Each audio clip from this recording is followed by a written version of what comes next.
you want to, because you can always get breached essentially with the likes of Caustic and Alter. So I feel like where people drop nowadays doesn't matter nearly as much. It does on this map because of chokes and etc. But because it's so breachable and you can just take whatever you want to essentially with the likes of the utility of the Caustic and Alter, it doesn't do way too much as other maps.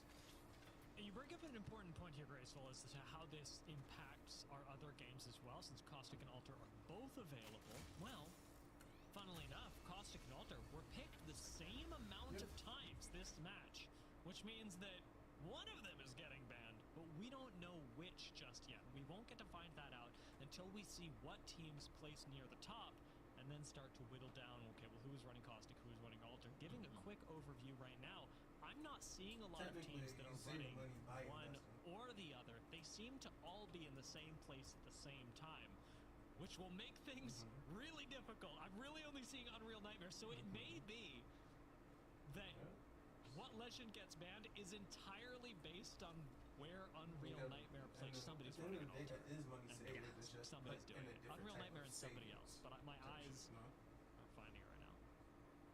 It's gonna be fun indeed, but fun nonetheless is the thermal zone. If it ends up going that way or if it pulls out of it, it's completely fine because I like both zones regardless if it pulls more towards the east. But if it's more towards thermal station, I think everybody likes a good thermal station. I feel like it's a fun zone to play. However, for the teams that are super far out is going to have to fight their way up from height, which could be a little bit more rough, because what we have seen is a lot of collapsing when circle zone, you know, circle 3 closing. That's where it really gets iffy. Starting things off with Unreal Nightmare, the very team that we highlighted. Taking a look at our kill feed, it seems like we are getting the action kicked off real early with Falcons finding an early fight. Just to touch on this real quick, because we did mention the legend bans. If Unreal Nightmare plays higher than Hot Dog Mafia, Caustic will be banned. If Hot Dog Mafia plays higher than Unreal Nightmare, Alter will be banned. We'll track it for you, but I just wanted to let everybody who's curious know what's going on. It's worth noting Unreal Nightmare's position may actually be one that ages pretty well. She's saying my name? As they start to move their way. Oh, she's saying green. I was about to say. To be pulling instant Gibby bubble. Yeah. Immediately coming out of that ash shape, trying to take space. I'm like, she's saying Wayne? I'm like, oh. Adaptable spots, so wherever it goes, you're able to do something. But that's not the biggest point of being in a tunnel. I got ALGS watch party up. Hi, Maddie. How you doing? You doing good? Hey, that's what I like to. I want you to look how we got demoted. You got demoted, and we still in the lobby with Preds. Slower game for them, but one that ultimately still has them pretty darn close to zone. A lot of teams are going to be running by Harvester on the way. Yep, we are the only plat team. And literally, that's just why I say that matchmaking is ass. Matchmaking is bullshit. Because what the fuck? Hi, Livy. Oh my God, y'all just talking. Like, oh my God. You play Battlefield? The nice thing is they've always got height to retreat to it. Falcons are thinking about doing just that. Is up against 14k resonance on purples. I wouldn't be pushing my luck. Not only the fact that they have been pushing their luck for a little bit, other teams are slowly, you know, lurking in towards the zone as well. I believe Nice Guys is to the east of them. If this fight gets too extended, we might be looking at. Oh, this should be great. But Zero, however, still trying to make some angles. Step going through the wall actually into Gash right now, but can he make a play? Hey, yeah, kill that boy. How? Kill him. No, I want your ALGs. No, no.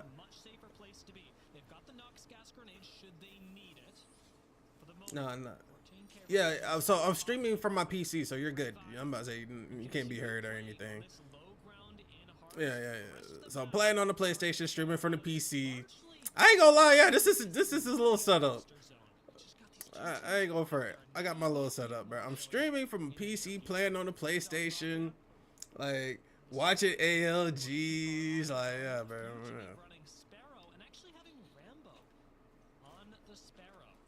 A bat stealer?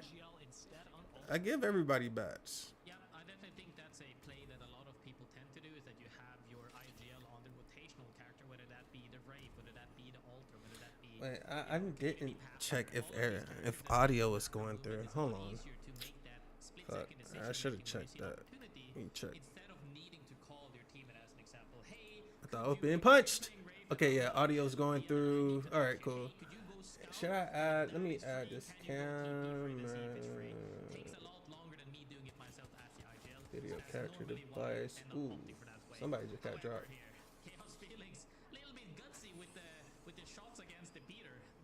A lot of people have been enjoying so far. Yeah, that was very 30-30 gameplay. Damn. Fortunately, it's all safe now. Everybody's back up, everybody's healing, and it's early enough in the game. Yeah. This doesn't turn into rock full sending DMG. Yes. So I'm streaming that. Yeah, I'm streaming that. Like you know how Nice Way does on watch parties type shit. Yeah, that literally that's all I'm doing. Yeah. I'm about to say, so bam, people can come in, see what's going on. By getting ready for future ring pulls and playing in likely locations that let you hit ring console. Leave no Get that 3 times. Example of that as inside of Did you dip this light mag over here? Oh, okay, because if it was Rev, I'll steal it. We are going harvester in this next ring pull. We're pulling Purple bag. and up to the north, where 14K and Falcons actually ended up staying. ZZ has shown up, and we got a party happening up north. Everybody's super happy on the Harvester side as it does pull towards Harvester. This means that all the teams, and you can also see it from the likes of Durax, Pioneers, Hot Dog Mafia rotated out. All of these teams aren't playing like full-on hard committed straight into thermal on the first zone read because the game has changed from back in the days. Back in the days, you could read the zone immediately from zone 2 knowledge essentially because those were the way that the ring zone, the way it acted back then. But they have changed things up. You can no longer do that reliably all the time. So now people tend to play a little bit more adaptable, a little bit more available to. Hey, they're pulling up. And it paid off. All of these teams that have No, I'm shooting at them. can now slowly make their way towards Harvester that do have the knowledge. Of course. It's always me. Up for another fight. You see knocked on the high ground. Go for an abduct. They come up just a bit empty-handed. I'm healing. This is one of the fights that actually could result in our first squads eliminated. DKK versus the Ninjas in Pajamas is actually a very isolated fight, and I think the Ninjas in Pajamas know that. Oh, Mirage is broken. Things a little safe because until you get at least a crack in a caustic meta, you're not full sending anything. Yeah, even then though, Drops and Keon and Nox played that very well from holding that high ground on the left side right there by that small cliff. That's Damn, boy, my fucking Spitfire is ass right now. in that house, you're gonna get engaged on immediately. However, on the other side of things, NIP force utility. I broke Bangalore. Utility, and now Yeah, I'm healing. by gas. They got Stinky right now. They're trying to make it up those stairs with the PKs in hand as it comes down to a choke fight. And the DKK are at a weird disadvantage because they also have Ape Gang paying attention to them from the low ground. Something that Ninjas in Pajamas want to be aware of. Oh, I'm dead. Do end up full sending DKK. You gotta make sure not to drop a single person. Raspberries. You could find yourself in a lot more trouble than DKK were just. Rev is fuck. Rev! They should be safe enough that everybody gets to survive. With DMG zone wrapping though, the Ninjas in Pajamas are suddenly the team in danger. This pinch could be huge for DMG. Yo, They walk up on NIP, but one of the No. NIP members spots them. They get a crack, but not a dog. No, he literally, I'm right next to him and he didn't res. Indeed disengaging to make sure that they're not pinched any longer. They do, however, disengage far into the zone. I believe a little bit further down to now where DMG might be the team getting pinched if they should re-engage. I really like that DMG went for this. They've got an altar portal set up where we saw them earlier just north of Thermal. So they just send 2 people out and go, you know what, you can come back. You can void Nexus if it's really a problem. Go fish for kills. And they do just that. Now, while it doesn't work out right now, it does force Ninjas in Pajamas, like you mentioned, into zone where, unfortunately, it's a lot harder for Ninjas in Pajamas to get out of now. DKK can play Gatekeeper, as can Ape Gang. But that's what I mean. Niggas get these 30s sometime, bro, and they're not confident in long range fights. I mean, close range fights, bro. Certainly the team at the biggest disadvantage right now. Damn, man. Does get back Yo, what's good, Shell? How you doing, fam? I say we chilling. Look, I'm playing on my PlayStation, but I'm about to say I said we were gonna do the watch party for the ALGS type shit. Yeah.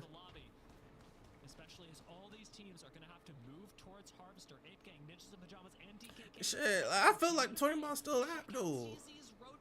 As they end up void nexusing onto the high ground, onto what is very frequently a game-winning position on this hill outside of Harvester. I don't know how you're feeling about it, Graceful. This does. Yes, I think it's easier to get a little bit, but even with, I'm gonna just use you and Key1. Y'all play the game, but y'all are struggling to even get it with other characters type shit or multiple type shit. So if y'all are struggling, I believe majority of the player base is still also struggling to get 20 bombs, even though it's easier. From the west side of the map. So I'm interested to see how that plays out for them. However, down here at staging right now, they made it down, NIP down into that. What teams versus today? Hey, I ain't gonna lie, bro. I want to see what Hal. I'm always curious about what Hal does, chat. I'm gonna say that's the main thing, bro. I want to see what Hal does, how he approaches this shit. Yeah.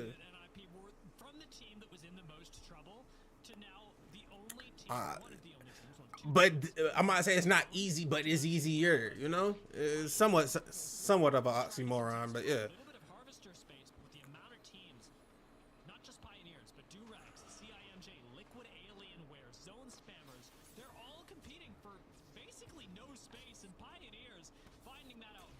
What are you doing, Rev? Don't shoot. Don't shoot.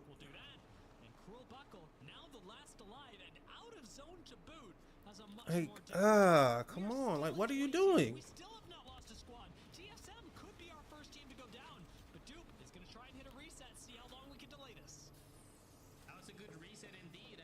Oh, TSM about to be out.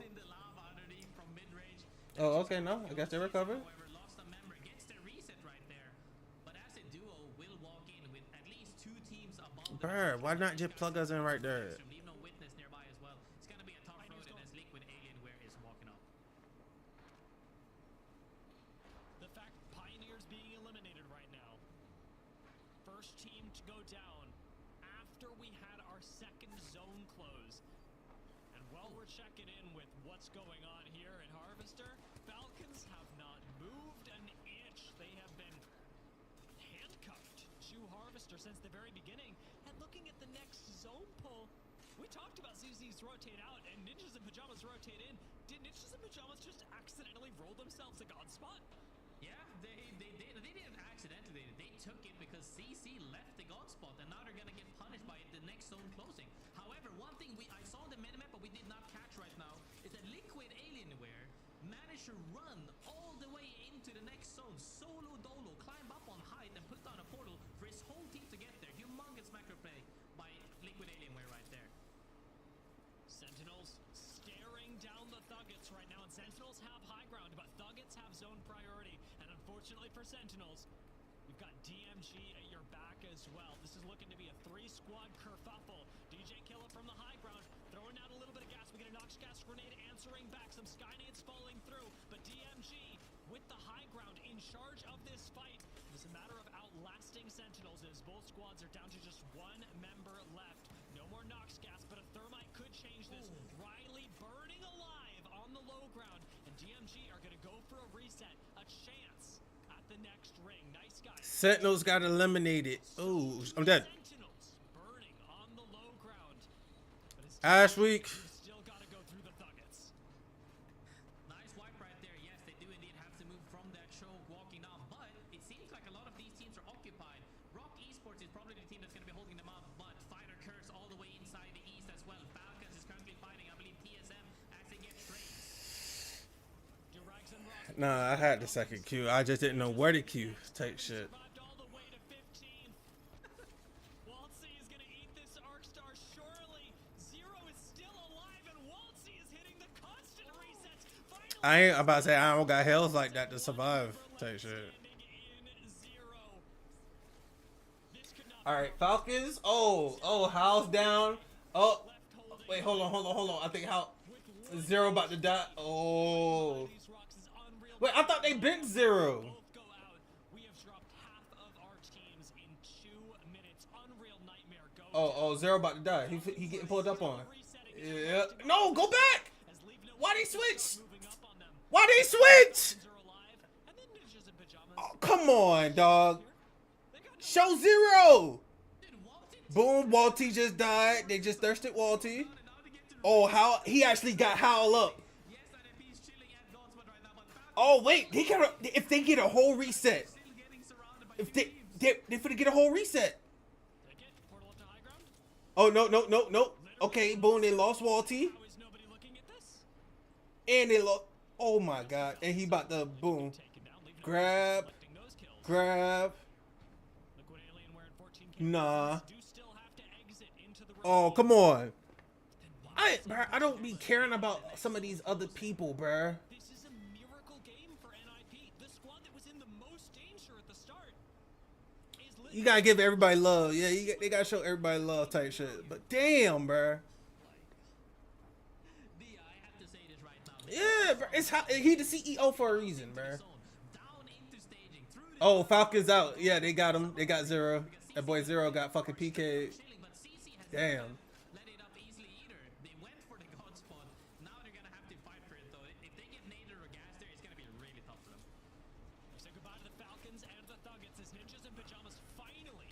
Bruh, Howl is. Yeah, I'm trying to say how. I used to not like him, but I understand why he talks the way he talks, bro. Like the nigga is like one of the best players without any movement tech or anything, bro.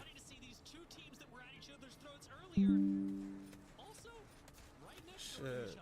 And he used to be mouse and key. Still actually have managed to turn this into a good position. 4 kills for the squad so far. Still on high ground and under essentially no pressure from NIP, who are sitting inside the building, not peeking their heads out. All right, 6 squads left. Who for winner? How they choose to abuse squads that don't have the same amount of cover.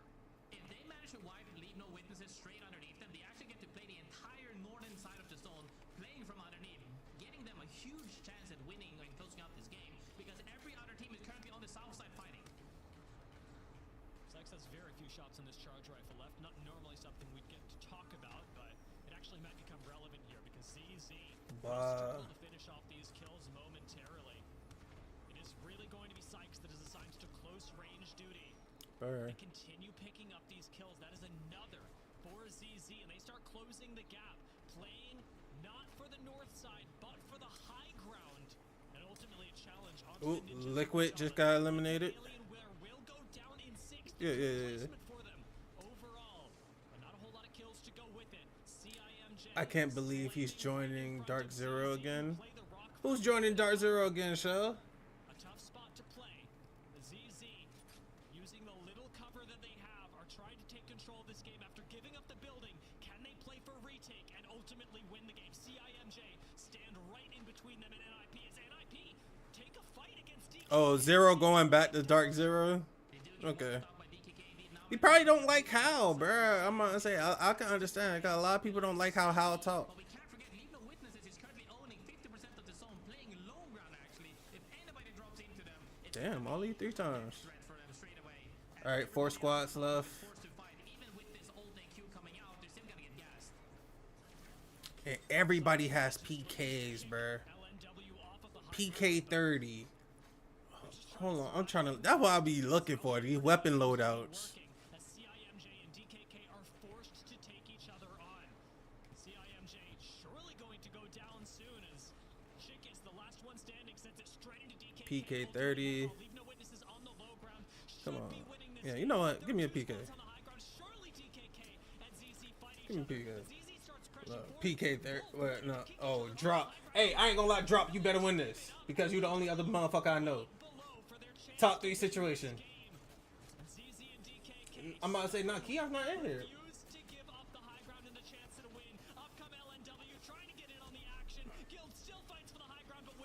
Oh, wait. Damn, I ain't. Leave no witnesses. Who is leave no witnesses? Okay. Hey, boom. First game of ALG done. Drop didn't win it. Okay. Did you hit a zip? the entirety of the zone, which they ended up doing, forcing everybody Oh, to move to I the think southern we side of may the have zone them to find folks. each other at We the may end. have them Fair folks. trade at the top, and they just came in for the clean closing out of the Hell game. no, I'm That's using exactly what 3-on-1 you PK. play. Sometimes you play fast and they try to make some stuff I happen. feel like a Sometimes 30 you play PK as a slow, Vantage would patiently be fucking horrible. And you can really tell that DK. Look. First motherfucker to get fucking legend blocked is fucking Caustic. Of course. Of course, Caustic. A fucking OPS character right now. Alright, so Falcons came in 9th place. Okay.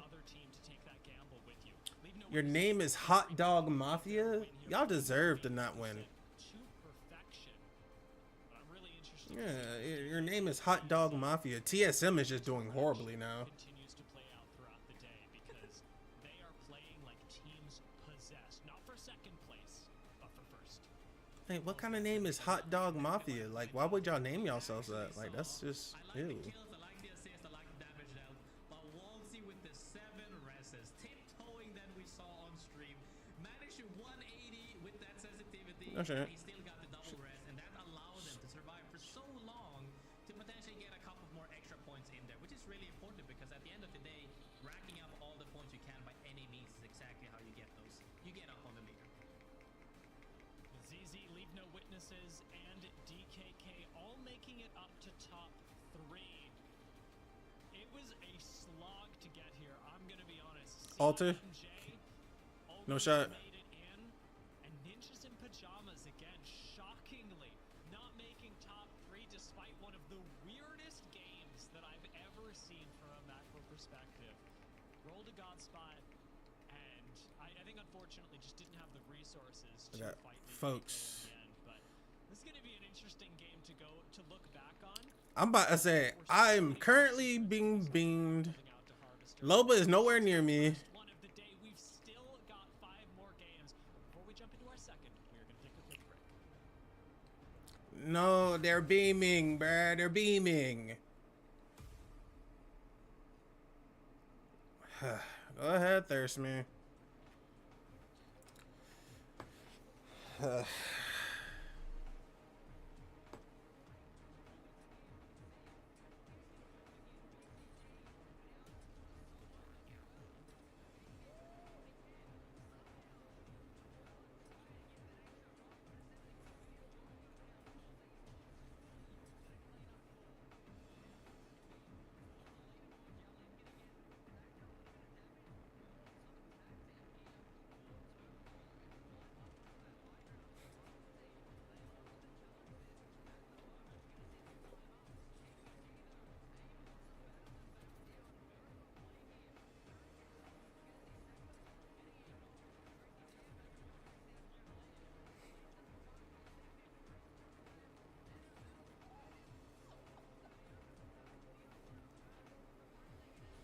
All right, and now we wait a minute for the next match.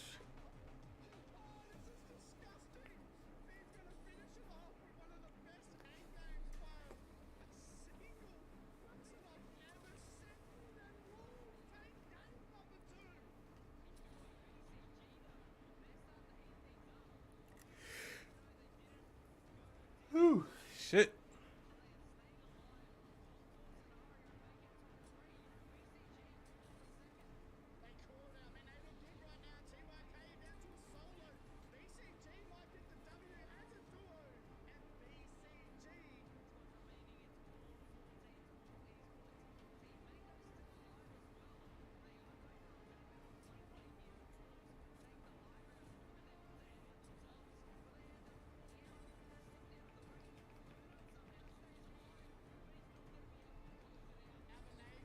All right, Helen.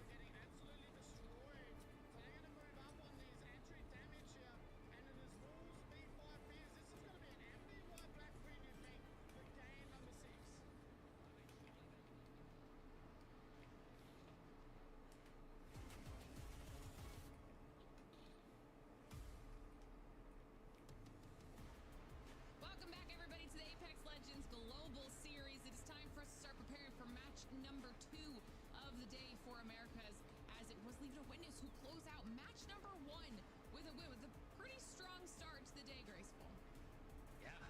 think they played that really well, and I would even want to go back and see the final circle as well. Because like I always like to say, is sometimes you have to play fast, sometimes you have to play slow. I think they held their ground down below very, very well, as we saw the likes of CC and DKK final. Okay. They just made sure to hold their space and close out the game. Sometimes you can get greedy for this KP, and that could even lead to somebody getting immediately knocked. When you're playing in this fast-paced meta with the PKs and the Peters and the charge rifles, one small mistake can cost you absolutely everything. They opted to go for the secure of closing out the game instead, which I am all for. Get the KP when you can, but sometimes you gotta make sure you close out the game, because at the end of the day, you're playing 6 matches. Just putting points on that leaderboard is more important than getting that one specific pop-up moment. Honestly, I feel like from Leave No Witness's perspective, they were just praying that no one was going to drop on them. Just waiting for the other shoe to preferably drop, and it never did. They were able to really kind of be patient down there, and it worked out in their favor in the end. It was definitely a tough spot for both DKK and ZZ as we take a look at some stats for Leave No Witness here. I mean, that was a pretty even start, though, across the board for a lot of our top teams into match number 1 as we get to see how exactly that first game went. It was pretty conservative, but well played, Graceful.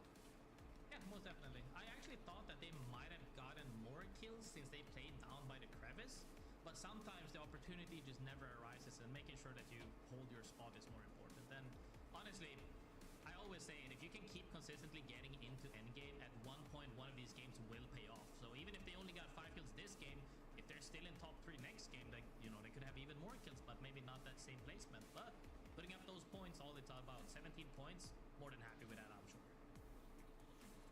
And we know that even though we're not, you know, they're not up here on the stats right now, also the 9 KP going the way of DKK and ZZ will also set themselves up well. Thuggets, we also saw after that match, Kimchi was the Apex Predator with 6 kills out of those 9 for himself as well. So it's been an interesting start. A lot of the teams that we had mentioned at the top of the day that had a really strong showing last time. First Team out this time around. So we're seeing a little bit of a change up for some of those teams that had dominated. And I think we're also still waiting for some of the bigger teams to really still step up to the plate. Now, we're waiting for our players to get loaded into the lobby. So Graceful, I'm excited to bring this up because I know you have a lot to say, but we mentioned it in EMEA. We have a patch coming up right around the corner. So we're going to pull up some patch notes so we can there's my kill. what you can expect if you haven't read them here already. And I know Graceful has a lot of things that he's excited for in these patch notes.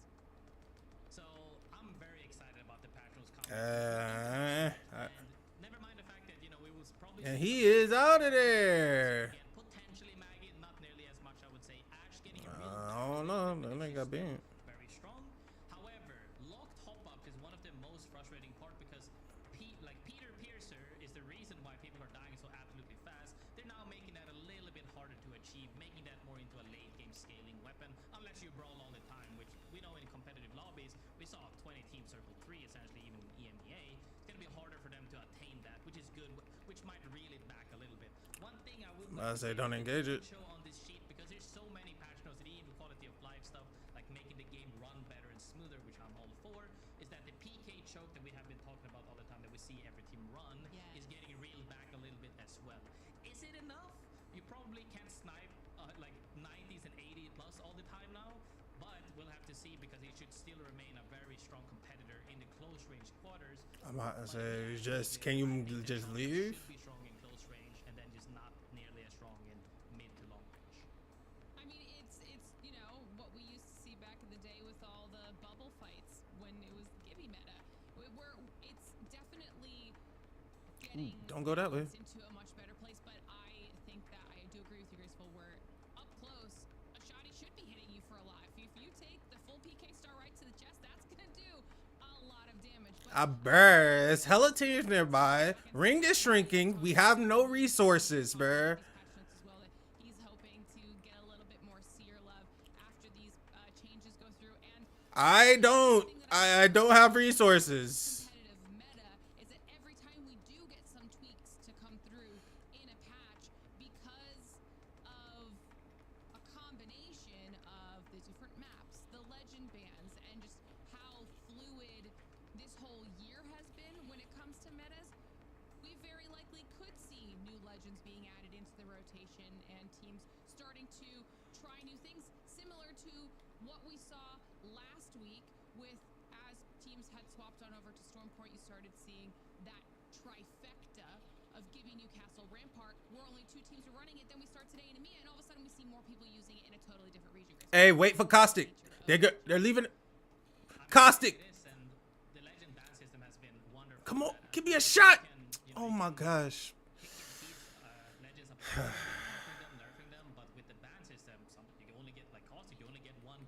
And my game froze and I'm for the die. My game froze and I'm for the die. My game froze and I'm for the fucking die. Come on.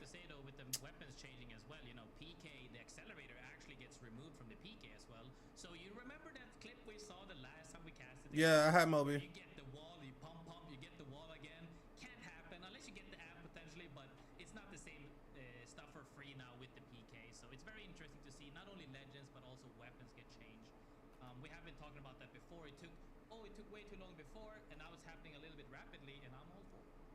Absolutely. Well, we'll take a look at our match schedule for today so you guys at home can know what to expect. Oh, I'm loading back in now. Hold on. Locked and loaded. Obviously, if you're just joining us, we just completed match number 1 here. Yeah, go ahead. Go for it. Go for it now. Taking home the first win of the day with 5 kills going their way. Like you mentioned here, Graceful, the first ban of the day was also Caustic with Damn, man. 100% pick rate coming through. Sorry ass game, man. And that will, of course, start to vary the legend picks up a little bit. Yeah, it's gonna be interesting to see. In the EMEA, we saw a lot of people opt for Watson instead of Caustic once he was out of the game. We saw Alter go out next, and will that be the same thing in this region? We'll have to see.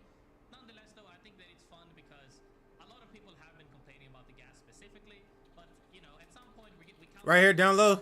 It's free shots. super deadly, he gets nerfed, nobody plays him, and now he's back. And I feel like at some point you just have And I'm to missing make all of them. in the rotation because we can't just have all the characters not good. We need something to bring them back, and I think so far it's been a good way of doing it.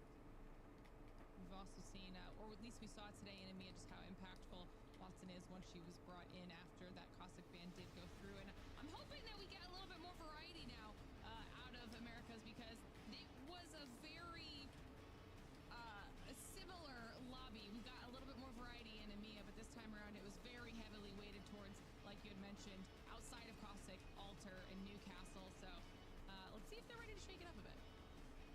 It does seem like people are opting for Watson as in the other region, and I feel like a lot of the times is when you have these super strong teams across regions, is that you tend to follow. Like you said about the Newcastle, Gibby, and also Ramp, when something works, it just works, and people try Down to low do it. onto this At the end bridge. of the day, people can always say, like, how should I say it?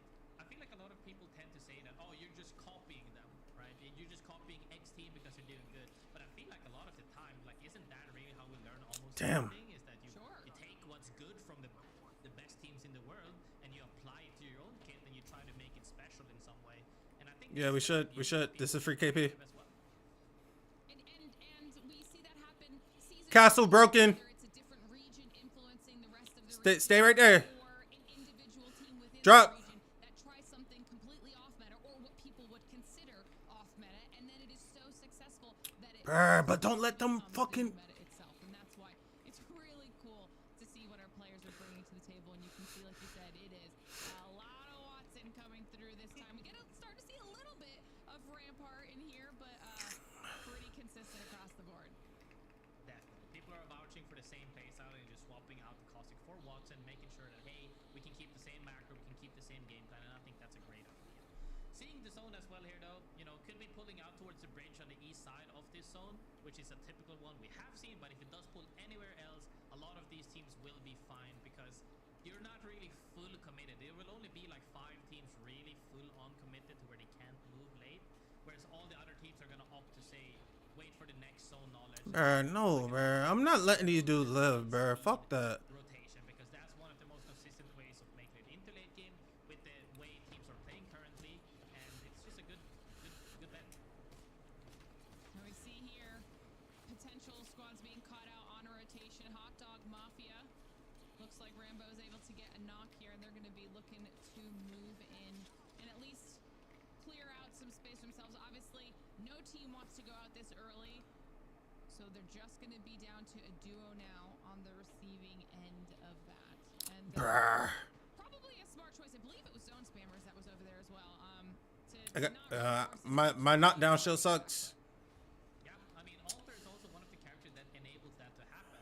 If you don't have Alter, you can't TP out of the fight. That means you immediately lose that, you know, that opportunity when you get down. However, we talked about Unreal Nightmare earlier today, and their promise, looking very promising. I want to have a listening to them to see what they're cooking up.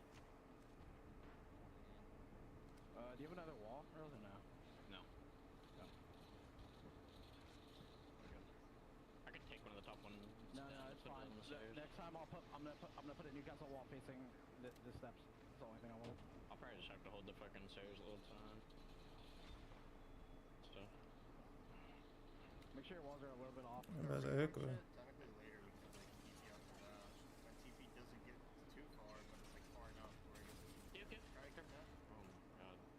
Almost got me. Yeah, I actually almost got yoinked. Yeah, we have to He can set up his kid now. Bro, why is my game acting stupid? or Yeah, into a yeah, kid. so like it won't give you a rope to get back into it. Hot if he's like. Even still, that ain't no skill. So just. I'm fixing my walls real quick. Can you place your walls like outside though? Like. Right on the No, it's not Spectrum this time. It's my game. Like my game is like freezing type shit. I don't know, just like But- out on the thing or something. We need a knockdown, Earl? I mean, having that brief listening as well is Nope. they were very, very slow and surely, just making sure that hey, the zone is nothing is happening for at least 2 minutes. Just make sure you don't get kidnapped because if you do, you might not be able to get back up. However, very slow looking gameplay right there because what can you really do when you're in the next zone? I mean, they did almost get kidnapped, just barely avoided that by the skin of their teeth. So, as long as Is that throw video thing doing that? Meanwhile, Hmm? I did see Ninja I ain't gonna lie, Wizards show you may have to retype. I don't know what you're talking about. You may have to retype that one. No witness it is. They're down to 1. Now, after a win in match number 1, you can see just the dichotomy that Is sometimes that- can be Oh, you're streaming from your PC? So yeah, so I'm streaming the watch party from my PC, and then I'm playing Apex on my PS5. Like that's what we're doing right now. Pretty far north, and they've already at least moved partially in when it comes to safety in the next ring. So this will all be down to Who? Zillac What? entirely to try and save the squad. Should be a fairly comfortable reset right there. Wait, you talking about like on? Valky's trying to Wait, you reset. talking about on? Lost one No, in the nah. middle. I believe majority of them are on controller. I believe most of them are on controller, but I believe some of them are on mouse and key. My bad, man. That opens up for the 4P. So they should be getting a reset here at any time soon. But if not, well then that's a rough game. Shit, I'm about to go. I may make some food and shit. Definitely less than ideal, but also, you know, we did get a I chance say to make some see food and fucking enjoy your G's for a little bit. Shit, I'm on it. standings and Falcons Oh, were one of alright, those teams give me a that sec. accumulated so many points across But I mean, that's part of the video. I keep freezing. Oh no, I got you. Oh, so no. Wait, if my video is freezing, I don't know. So now it's just Hal trying to survive down here, seeing what he can Hope my do. video Knowing not that there is freezing. people looking Yeah, this shit looking down good, bro. towards That Newcastle wall does manage to stick that respawn, and they will live to see another day. I mean, that was crazy because even Newcastle wall, but a small bit of that window was open to shoot his butt, and he got taken out. But they're both of them are back here. They can probably, hopefully, maybe get back in, and they do because they are actually charging mid-air, and TP's back in. Now, however, double white armor and blue armor in the middle of this zone where there's several other teams is not somewhere you want to be, as they are getting absolutely demolished by every angle right now. They do have a safe spot, but people are not letting them get there for free. They just don't have a lot of cover to be working with. Zero trying to use those iframes right now on Alter to at least give himself a little bit of breathing room to get some shield off. Tries to stick the res instead of continuing to heal and gets punished for it immediately. They TP back. Honestly, that Alter coming in clutch as Waltzy will try his best to get them reset, but they are getting absolutely hammered. Hey, I ain't gonna lie. I'm about to say I'm kind of agree. I want Hal to be out of there. Thurston, this is so hard because you know who downed them as well? It holding let's outside crank and this wide desk. of them. They're getting angled by pretty much 4 different teams, not getting a second to breathe right now. And it is All right, costing hey, them dearly. I'm about to say, keep watching. I'm finna go make food real quick. I'm about to say, I gotta warm up some food. But yeah, we gonna watch ALGS chat. For a while, so if they can Oh, get I drink on some another sake. reset, Maybe make some more I mean, sake. it's hard, but it's possible. Grab my phone It was so I like can 3 watch kidnap downstairs while I'm attempts, cooking. though. That wouldn't let them breathe. Like, that corner was both safe and unsafe in those moments. And it's going to be a rough road for Falcons right now. Like you said, not only did they not have the best armor, but all of the surviving they're having to do right now is eating away at their stores of heals. So they're going to have to figure out a way to get some kills and find some bags to loot, because there are a lot of squads around them right now, and they're just barely hanging on. As you can see, still down to a duo, and they're going to need to figure out a way to get Zero back up yet again as we get to check in this time with DMG and see how their push in is working. I believe they're up by Liquid Alienware right now, and they're right on the edge of this next circle, so they can hold for a little bit if they don't want to push this fight, but don't have too much time. They were fighting Liquid Alienware indeed, as we saw a leap coming out as well of the Newcastle. They do have the EMP play and they have the scouting potential. But one thing we didn't see there, maybe some people caught it, some people didn't catch it. Leave No Witness actually still on the north side of the map. Could get a potential timing to make something happen, because at this point there's still 20 teams alive. Circle 2 closing, about to go into Circle 3 in 45 seconds. And when you have this many teams alive, anybody, just the smallest little flame happening anywhere and people will jump into it. Which does mean that Leave No Witness was able to get the full reset as they're back up to a healthy squad. And we check back in with Falcons. It's no longer just Zero down. Waltzy's down yet again. Hal is last man standing, trying to survive inside of this truck. You can see that there was an attempt at a kidnap. And honestly, what can Hal really do here? There's no safe place for him to go, and everyone is staring at him. Yeah, I mean, it's really hard. At this point, you're just trying to stall as long as you can for other teams to make something happen. Because realistically, nobody would just push that unless they scout that van. But the teams that are nearby that are currently poking him probably knows that he is a solo in there. But anybody that comes late to the party might not, so that could lead up a potential. But things are looking very, very rough. I think I saw another kidnap attempt on him right as we hopped off that top down, so we'll have to see if he's able to survive. Leave No Witness has officially made their way back into the fray. Falcons did go down. That was a kidnap, and Hal is eliminated. Team Falcons are the first team eliminated here in match number 2, and that is just not gonna feel great. Nice shot out of Renatricky, though. 198. Why does it do so much damage? Nobody knows, but it is nice to hear the shot, not nice to feel the shot. Leave No Witness made it into the river, and they're actually on a good way of progressing into the next zone. They're already in the next one, have a option to go into the next one as well, into Circle 5, potentially Circle 4. And now, Hot Dog Mafia in essentially the God spot, where we talked about earlier. If it did end on the bridge, it ends very close to this bridge, around the side of the northern cliff of the bridge, where a lot of fighting will happen. During that back and forth, both Sentinels and Unreal Nightmare are also eliminated as our teams are forced to collapse further in on each other. Checking back in with DMG, who was up by Liquid Alien, where they've now been joined by Leave No Witness. They went to the northern side of this circle, so now there's 3 teams in the fray, and DMG and Liquid Alien were just outside of it, so they will have to move in. Let's go over there. Yeah, I believe that Liquid Alienware could play potentially on top outside by that rock, maybe. But DMG not in a spot to where they can make a play. Unless they play on the bridge, where they could get pinched by a lot of things happening. Team Liquid Alienware probably looking to make them not run into them. We'll have to see if they can coexist here, but it's going to be hard as more teams are also moving in from the east.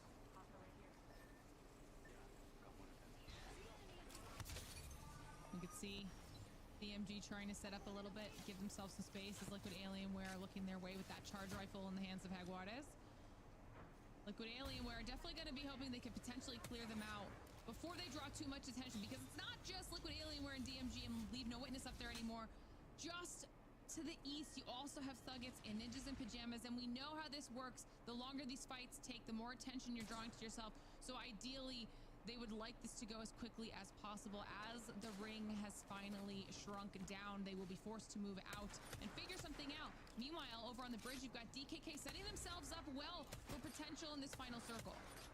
I mean, DKK in a prime spot right now. They actually have the god spot on bridge and on the cliff. If they can hold off the cliff specifically rather than the bridge, they're looking really good to close this game out. And even as we speak right now, they have an opportunity of a window right here to shoot other teams trying to set up. However, for the teams on our northern side of things are forced to fight, CC included. CIMJ actually looking, they're in on their building, but if they get pushed in this building, it's not a comfortable spot to play at all, because like we saw earlier, people are getting kidnapped left and right by all the altar queues. However, needing to fight here, ZC in a spot to where they're gonna run into 4 or 5 teams crossing them. Ooh. DMG in a rough spot on this bridge. It's not really the best pace for them anymore. Leave No Witness is on the other side of it. They have Liquid Alienware at their back. They're down to a duo now trying to survive, and there's a lot of open space here with these teams having outside sightlines. ZZ looking in, and this is going to be a tough choice for DMG to try and make on how to survive. I mean, Liquid Alien were immediately with the pinch on that bridge as DMG had to run out as a solo. He's currently alive as a solo, trying to make something happen with that TP, I believe. As Leave No Witness is underneath the bridge, CC is behind them by the big crane, actually shooting at Liquid Alien Array right now. But none of these guys are in the next zone. They all have to walk into at least 3 teams holding them out potentially. ZZ looking, checking to see if the coast is clear for them to start making their move in. They do have no one at their backs, but quite a few teams just south of them that they are going to be keeping their eyes on. You can see that there, DMG, the solo finally goes down at the hands of Ninjas in Pajamas, as ZZ are finding a safe path through, relatively safe at least, with, you can see T-Law right on the other side of that wall. Very scary for them indeed as well. They do have an angle to where they can maybe try and survive, but they are looking to shoot at CC right now with a team inside the building as well. Inside of another building, however, Nice Guys gets eliminated right here by 14K as they opt for that 3v3. Came straight in on that PK shot out of 14K. Was wondering what 14K was going to do on the western side. They find themselves in a back and forth with Rock as well. Meanwhile, Leave No Witness on that low ground. They go down. Rock is back and forth with 14K in the kill feed, and we get to see what Liquid Alienware are deciding to do here with the ZZ now CIMJ situation. This wall is giving them a little bit of cover, but you can see the teams on the other side are also looking towards Liquid Alienware. That's going to be Ninjas in Pajamas. I mean, now they're going to get collapsed on immediately because they overpeaked and got punished by it. Sure, they got punished by 2 teams. However, Sykes also in a spot where he's not really that comfortable. That safe spot is maybe that wrong, potentially, depending on the hitbox of your character. But everybody right now is absolutely blasting them with Peters and charge rifles. They can't catch a break over there. CIMJ right inside this building, trying to look towards Zach Mazer, who's trying to do a little fancy footwork to stay alive for ZZ. The last player remaining, able to crouch a little bit behind these rocks, somehow continue surviving, but so many sniper shots are coming in his way. He's down to just a shred of health and is not able to survive. ZZ are eliminated, and there is not a whole lot he could have done there. When you have DKK and also Ninjas in Pajamas looking to shoot at you, it's not much you can do from that angle. That spot, if the wall might have been positioned a little bit differently potentially, but now watching Pioneers walk in with the zone here is going to be tough for them. But if they can cross to that enemy ping right there, we see on the right side of the blue box, they might have a fighting chance to make something happen as they do get here. Now trying to make sure they don't get wiped from the right or from the left. But the teams on the left actually is going to take that 3v3, it looks like. CIMJ running at them. Cruel Buckle is fighting right now. KCP looking really strong as they get that wipe, but they're still not safe. They have to walk in. Definitely a really strong opportunity, though, that Pioneers took. They heard the fights happening, and this is what happens. They were able to take a third-party opportunity and get themselves a little bit farther, and this low ground is very unforgiving, though, as they have dropped straight on top of Ninjas in Pajamas. They somehow survive. Ninjas in Pajamas go down. Pioneers own that western side of the circle. Might have a little bit of time to reset, while DKK are now on top of this rock, looking down on Thuggets. I mean, we talked about it earlier as well. DKK having the absolute god spot on top of that cliff, managing to get a couple of extra KPs as well. But when we're talking about KPs right now, if there's a team on top of the bridge, this is their moment to dethrone DKK from the top of the cliff. If anybody wants to to win the game, you have to opt for the fight on height. But if nobody's doing it, this is literally shooting fish in a barrel, as we can see with this PK hitting super hard at them. But they're feeling pretty good about themselves right now. Well, you said it. The teams on the bridge started to do a little bit of damage to DKK. That Newcastle shield does come out to try and protect their backs so they can keep looking down on the squads below. But you have Zone Spammers and Hot Dog Mafia on that bridge, in that bridge area, trying to see if they can survive just a little bit longer. Hot Dog Mafia on that low ground. Zone Spammers right above, who were able to get back up to a full 3 after having lost one in the very beginning to Hot Dog Mafia. So this should be interesting to see if it's DKK that's able to close it out, or those teams by the bridge as Thuggets are finally eliminated on that low ground. This should be an easy game to close out for DKK as long as they don't make a big mistake. And there was almost right there. But he managed to ult back up, so that's a good thing. In worst case scenario, he probably could have TP'd up, but that could have cost them very dearly because the zone actually ends with a bit of the cliff inside Lauren. That means the zone will end where they are standing and shooting at everybody else needing to collapse down below. The only way DKK can throw this is if somebody makes a YOLO full-on TP up on height, but that's probably not what we're seeing, as a lot of these teams are very good at this game. They know that we need to play for KP and we need to play for placement, not for the win, because that's very RNG. Yeah, really, really good luck from DKK there. Meanwhile, Hot Dog Mafia have moved out from under the bridge. Ape Gang have gone straight dead center of that final circle, and Zone Spammers are waiting to the very last moment to make their move in. Hopefully, what they're praying is going to be into a safe spot. It's not going to be easy for them, though. Hot Dog Mafia off on the side. Rambo does get knocked. As, like you said, DKK are just waiting for people to go out to the open. They're just relaxing right here, as we say. DKK looking down at all 3 remaining teams as they bring out their utilities to try and survive. They managed to pick up 2 KP out of 3 from Zone Spammers. Very big, as the zone actually closes very slowly on the cliff. They're looking to close out this game right now. Dropping down just a little bit to see if they can maybe get some more angles. The PK absolutely putting in work right now for Keon and crew. And DKK know that this is all about the perfect timing. You can see that Hot Dog Mafia are trying to set up. Ape have somehow survived this entire time. Been very sneaky with it behind these walls, and it's going to come down to these last final moments. Will DKK be able to hold out to the very end and drop down to clean this up? You see Skittlecake's getting a knock, and the final slam comes out from drops. Hot Dog Mafia eliminated, and it's just a few more PK shots before DKK close out match 2. So this is the thing. We pretty much knew that DKK would win immediately when the zone pulled to that cliff, and it ended pretty much on top of that cliff. But you know what they did that a lot of other teams struggle with?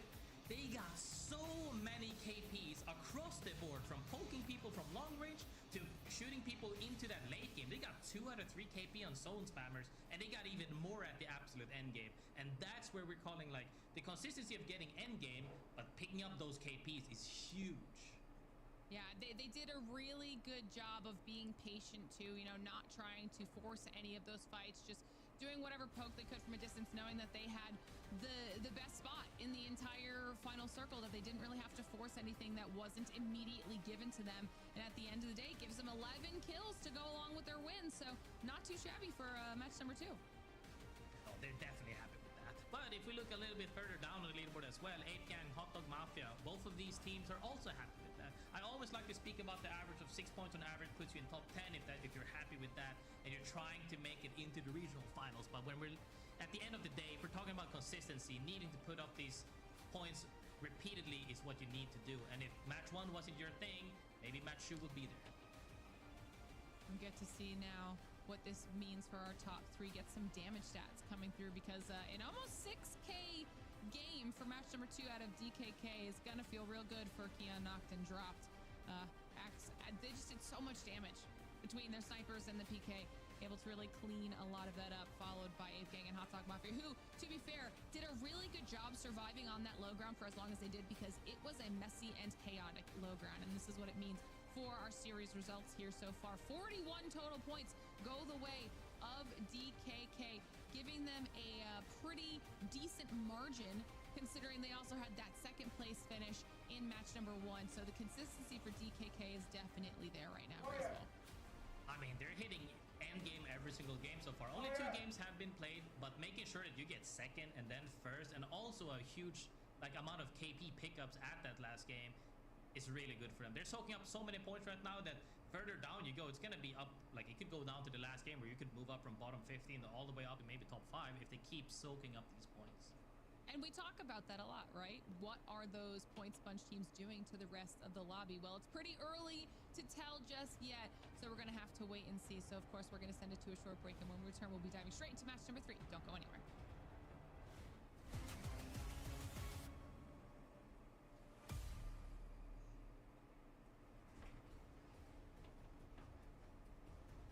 This is going to be massive as there's 3 squads left. Boogie Waters and Dreamfire have got themselves into a bit of a scrap, and Dreamfire are so damn low. I don't know if they've spied any onslaught coming their way from Boogie Waters. Otherwise, they'll certainly play spoiler and third party. Yeah, Blue Balls just need to play it safe. There's a solo on the line. They've got Rusty Gas to the hand as well. Has a great Rusty goal. And Blue Balls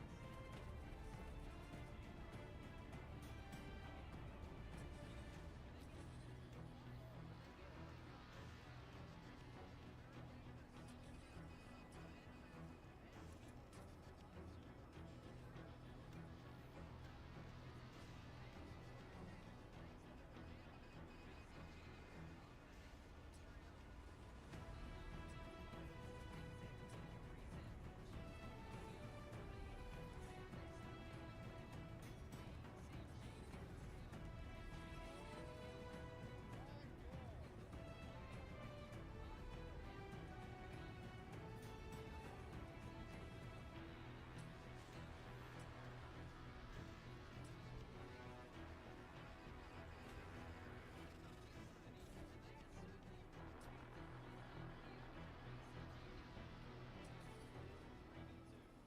Yeah, BCG Rezzing just trolled the hell out of him.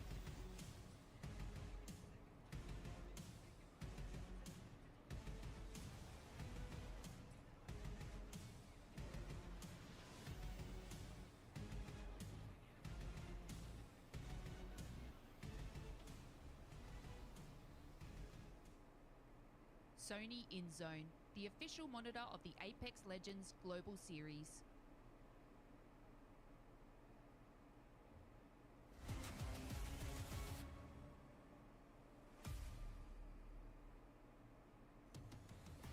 Welcome back to the Americas here at the ALGS. We've just wrapped up match number 2, and we're preparing to move into match number 3. DKK running the show right now, Graceful, and especially in that last end game, it is nice to see a team that knows when they've won the game and knows how to close it out. We'll take a look at this one, but I gotta be real with you.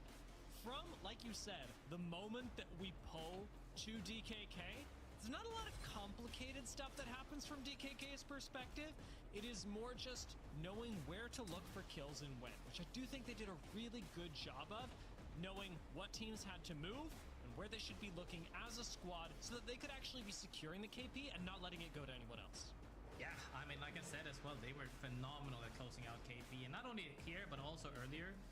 Making sure that you keep your positioning up high is so important, and a lot of teams do end up making mistakes sometimes where like you're overly looking for KP, you get punished immediately in this meta, and then now you lost your gods, but you lost that game. But DKK not letting that happen with a nice slam by drop there, hitting that one more kill.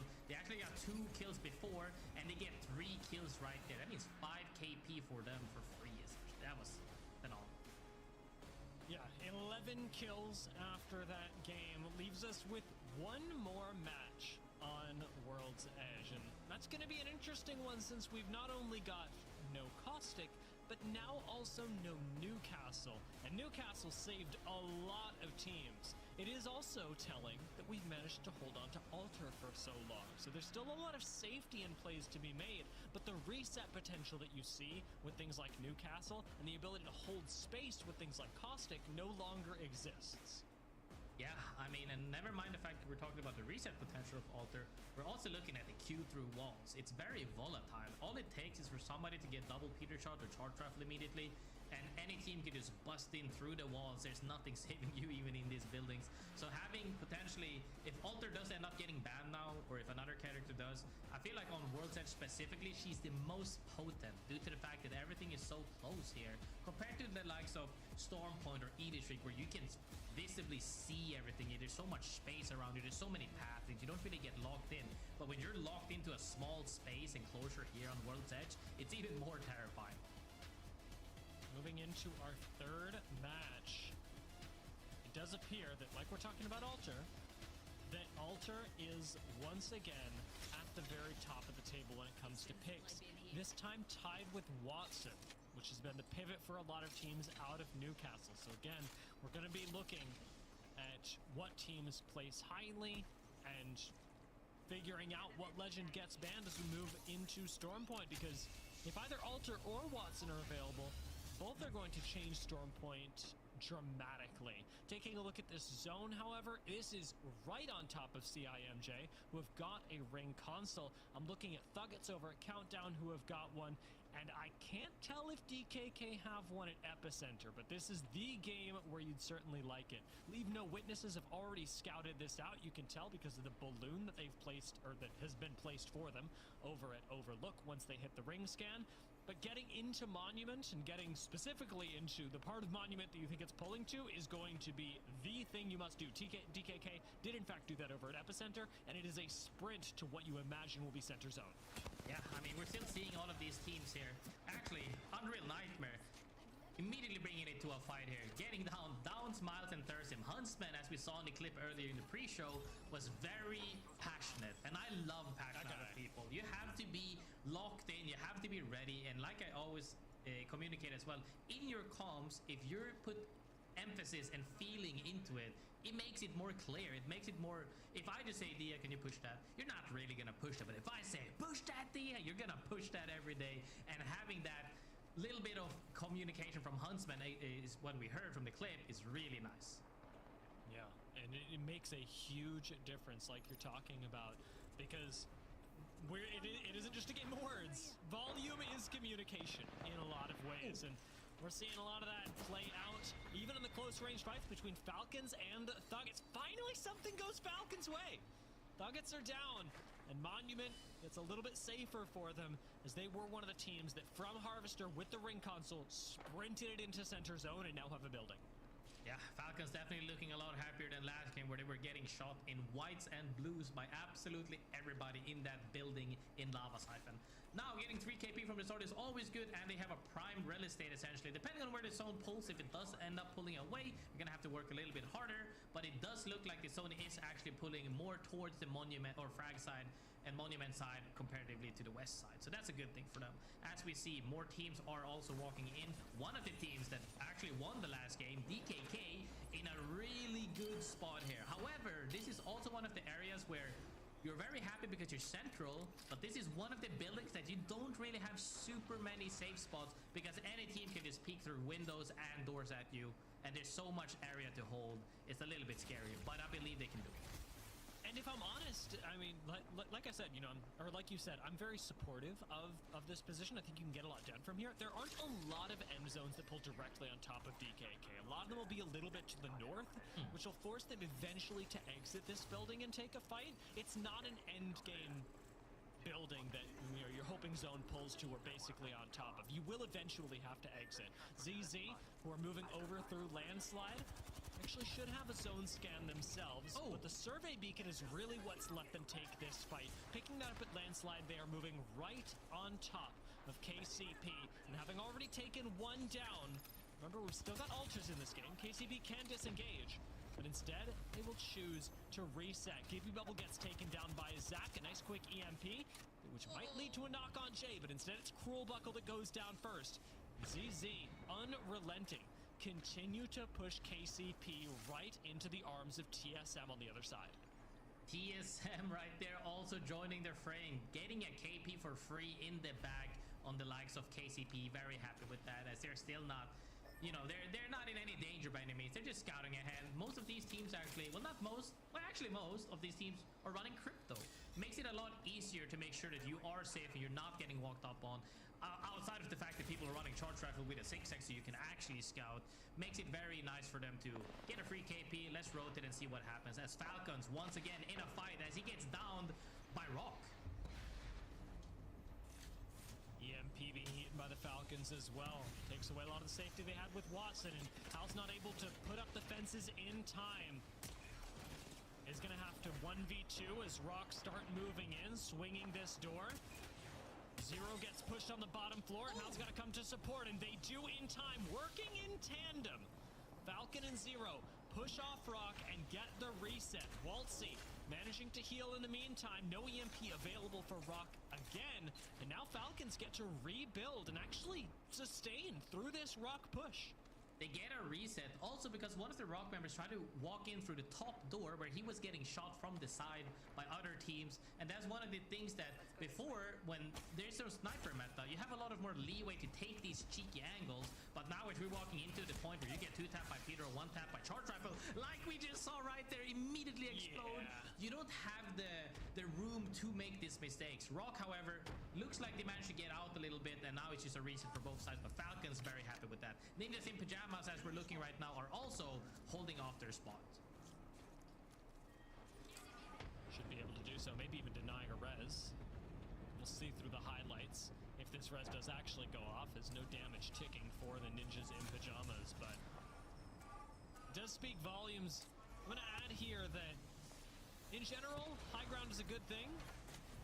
In this meta, sometimes that's not true. Ninjas in pajamas, a little bit isolated, actually get McLovin pushed in his own bubble. And DMG very quickly actually turn this fight around with Liquid Alienware getting involved on the high ground, and Liquid Alienware, a team that desperately needs points. They've been very consistent this season, unfortunately consistently in bottom 5, and that's something Liquid Alienware are hoping to turn around in the second round robin. Yeah, I mean, we also have to highlight right there that DMG made a huge EMP Wraith TP play. The EMP hit immediately came out of the TP and just punished them. Also, they did get punished by Liquid Alienware walking up behind NIP in the back right there. One of the members of NIP gets out, though, should be able to get a reset potentially, but DMG very happy with that play as they're now looking to see if they can make something happen against Liquid Alienware. But if Ninjas in Pajamas get a reset here, they're going to be more than happy to 3P that if a potential should arise right there. Zone, however, pulling more towards one of the zones we saw earlier in the region of EMEA, where it's more towards the frag side rather than the monument side. It looks like could be pulling up a little bit, but if it does pull up, end up pulling southeast, more than happy with that.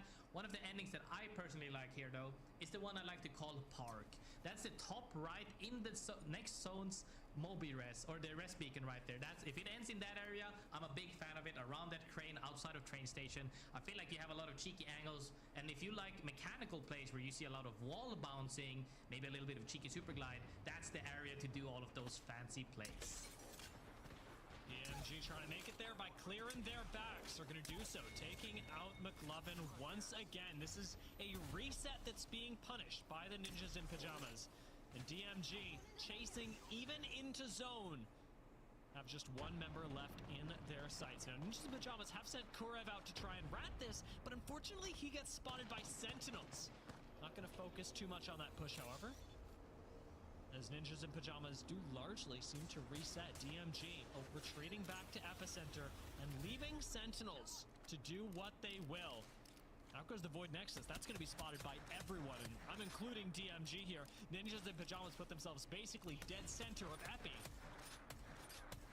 with a big target on their back. Epicenter very much being fought over as well, as it is one of few places where you can get Ring 3 scan. There is a ring console right in the center of Epi. If you're able to claim it, if you're able to hold on, as Liquid Alienware will do, you'll have access to a lot more information. Indeed, as NIP gets eliminated right there. Sentinels coming in late with the zone, playing right there on the platform. Northwest is looking happy with that one cheeky KP. DMG, however, occupies what I like to call the icicles up top of that cliff. Very happy with that play, as they do have still the same combo as we saw earlier. If they can land an EMP, potentially a Wraith TP play again on any team down below, they could make stuff happen. It'll It'll be a matter of when you choose to drop down and how that EMP gets timed with it. One of the most critical cooldowns that we're seeing around these team fights. DMG holding epicenter though, do have priority on ring 3 scan. For right now, we'll hit the survey beacon. And I'm very curious whether they actually take advantage of this ring 3 scan or not. You'd expect them to, as they are, again, the only team that actually can get this info. But it is going to cost them when it comes to actually pulling out meds in zone, tanking the ring for a little bit, to know that we are going a little closer to the park. Maybe a little further south, but I think you'll like this zone plenty, Graceful. I mean, I like this zone plenty. It might not be dead center park, but it could be pulling a little bit. Hot Dog Mafia, train station, currently very happy. Durags in the middle of where the beacon building is are more than happy, as well as all of these teams on the far west side is going to have to engage each other.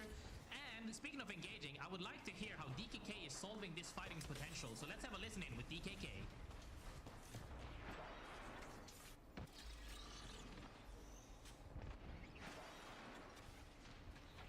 Sorry for that, actually. We'll have to see another moment as you had a little bit of an issue right there, but that's fine as Keon is currently lighting things up with Nate right now, having the Eva and Scout in hand. No real play is happening as they both got extended with both of the nades and the utility usage, but nothing so far has unfolded as everybody trying to get angles, but gets angled by other teams.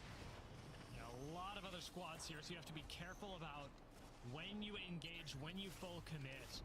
And have the backup of your squad. DKK's problem is not only this, though, it is going to be their rotation coming up next. The amount of crypto drones in the air right now, looking in the upper left, yeah. Everyone has scouting. You know where every team in the lobby is. You know, Falcons are right on top of Unreal Nightmare. It's going to be one more down, and Unreal Nightmare down to just Huntsman right now on the Ash, with very little reset potential left as they are dead center zone. Falcons reset, play on the low ground, look for yet another fight, this time up against DMG. They're already having a turnaround game. This is a much more active in their favor game than Falcons had 20 minutes ago. I mean, this is the proactiveness we're used to seeing out of Falcons, where they're so happy taking fights to people instead of just getting played and trying to get kidnapped on. They're the ones pushing the fights to other people. Seeing that charge rifle in play as well is terrifying with the select fire, as Hot Dog Mafia, however, on the eastern side is looking to rotate a little bit further as they are now occupying the bottom floor of train stations, sharing this potentially with Pioneers potentially from the eastern side later. You know, there's several layers to this. You can either play right here where Hot Dog Mafia is, you can play down below them, or even up on top, because a lot of this next zone that's not really in, as we can see the zone right here on the map, a lot of other heights aren't in. So that opens it up for top of train station being in as well.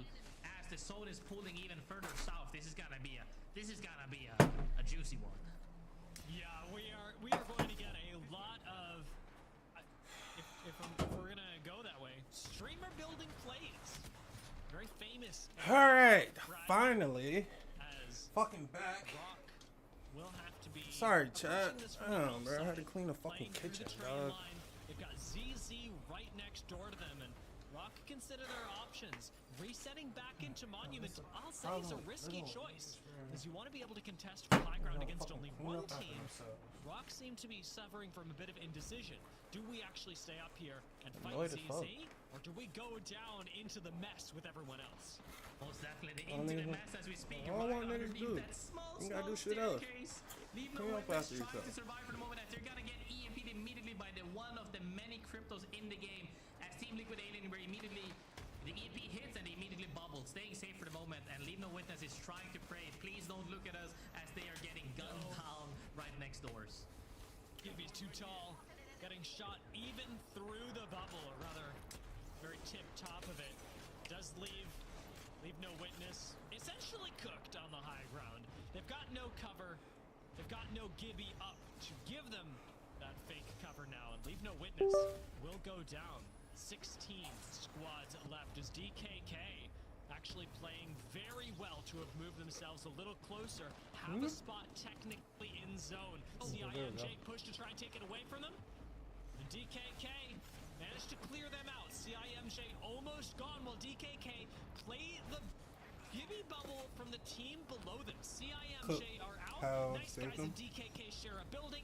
Oh, EMP oh, comes okay. in as 14k residents go down, and ZZ from the outside of Fragment are farming the lobby with the 30. Oh, how it went down Falcons again to eventually Keon. Yeah. out of nowhere, having Let's won go. 2 and just down to 0 as the nice guys will fall.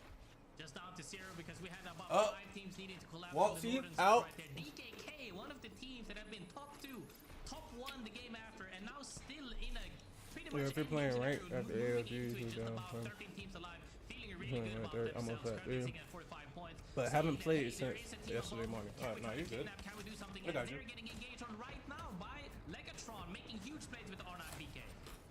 Down to just knocked. Keon's Looking not. for a way Everybody out, not. a way to save the team. Boom, He Keon them may out. Get a reset here, but no. Mhm. Shot in the Falcons side out. as DKK Keon's out. Falcons go out at Damn. basically the same time. Drop. Rock commit onto low ground into ZZ. And might actually do it. Sorcerer cleans out ZZ and takes the low ground for his team. Trying to get the reset a little bit hard right there with bodies on the backs as well, but he does, looks like he should be fine for the moment. The EMG is still doing works right here with that PK as now Rock Esport down in the lava gets taken out as TSM is very happily looting that up. A nice extension by TSM. Good timing. And to eliminate Rock here actually puts TSM in a fantastic position. They've got a spot in next zone. They've got a Good drop. building in next zone. Nice shot by DMG. Let's put them just a little bit ahead and grab a KP here to add to the already 4 that they have, making it a 5th for the squad. And we'll take that one up to 6 as Ape Gang just throw themselves into the back of DMG. EMP to buy DMG a little bit more space to close the gap into streamer building they go. Sentinels already here and setting up Watson fences. This is where you'll see the majority of teams stack on top of each other. We got Liquid Alien where Sentinels, Do-Rags, Hot Dog Mafia, and DMG all inside this building.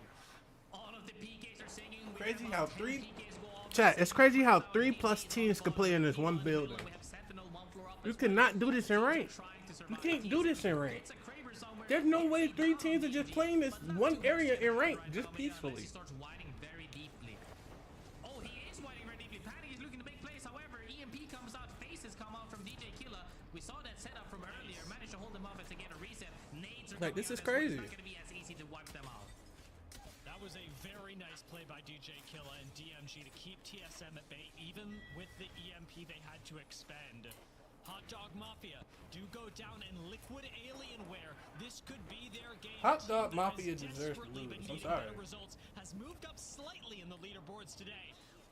If they manage to clean this building out, this could be Liquid's way back into the Americas Pro League. Nazul bubbles backwards. This is a defensive move, giving DMG the advantage around the outside, who get to reset with no problems. Defensive nade gets thrown out. Nazul swings with it, buys a little bit of space, gets just a tickle of damage. 104 to the face does help. The Liquid Alienware do still have to back off. Too many angles by DMG on the outside, and the DMG will be unharassed. Uncontestable. Liquid Alienware have to leave this and play for the inside for the exit. Watch the bubbles as teams are forced to leave this building and move towards TSM, who are solo in the building that they hold down to the southwest. Gaza. TSM has not let up under pressure. Gaza. T-Law heard that down. And he missed is us. immediately looking to collapse on them. 2 members of DMG is down, and they should be out just about now. As TSM owns majority of the zone, actually. Zone spammers and pioneers are to the east of them and are gonna have to fight for something. But if TSM can lock down the eastern side right there by the walls potentially, good things could come out. But the zone actually ends between all of these 3 buildings, out in the middle of the street. It comes down to which GB bubble gets thrown out last and which has the most cover to get out. And it's actually looking really good for Liquid Alienware and Sentinels in this building, because I believe the zone is right outside of their building. Their building is out the last. Liquid Alienware need to find the most cover between them and TSM. It is these 2 squads. They're going to be at each other's throats, like you're talking about. Gibby bubbles, the key cooldown in this end game. EMP goes out, that's 1. ZMPs can cause a real big problem. Out goes the Ultra TP. Liquid Alienware out into the open. Are gonna bubble now, but an EMP immediately takes the bubble down. No, it gets cancelled. Liquid Alienware hold on to their cover, so do Sentinels, and now Liquid Alienware get to hug the wall. Sentinels right on the other side of Yanya. Okay. He's got to be careful. The rest of Liquid Alienware One. move over to join him, while TSM farm the southern side of this wall. Zone spammers go out. Sentinels are forced into TSM. Liquid Alienware all alive, but they get wrapped up by TSM as well. TSM play both sides of the fence, moves down to 2 squads, and it's 1 member of Liquid Alienware left. Yanya cannot stand in the face of TSM. TSM actually won. Okay, cool. TSM breaking those teams apart as the zone collapsed from the eastern side. Everybody was forced to fight each other because TSM was showing so much pressure. Probably with that Kraber, probably with Panic's nades. We saw those nades hit really hard as they're trying to force everybody else to fight each other. We talked about it earlier. Can you hold out your side and you're good? As also, Team Liquid Alienware had a good timing. Almost got punished by the crypto EMP. The drone gets destroyed, but that does not matter because when you have 3 teams needing to come from the same side, you're bound to get a team that is challenging your side of the wall. TSM ran that game so hard, it knocked me back a whole game, guys. Game 3, I was sitting there like, wait a minute, that doesn't sound right. Oh my lord, though. Playing both sides of the fence, playing this single building that they managed to have all to themselves. I mean, TSM did a really good job of controlling space and did so honestly pretty quietly up until the end game. Up until the last rings, we saw them extend towards Rock, like you mentioned. They gathered a lot of KP, they were very active, but they weren't making crazy pushes. They were sending single members out here and there to grab KP, and That's that makes a toxic. huge That's toxic difference as when we fuck. get into the end You game. know that.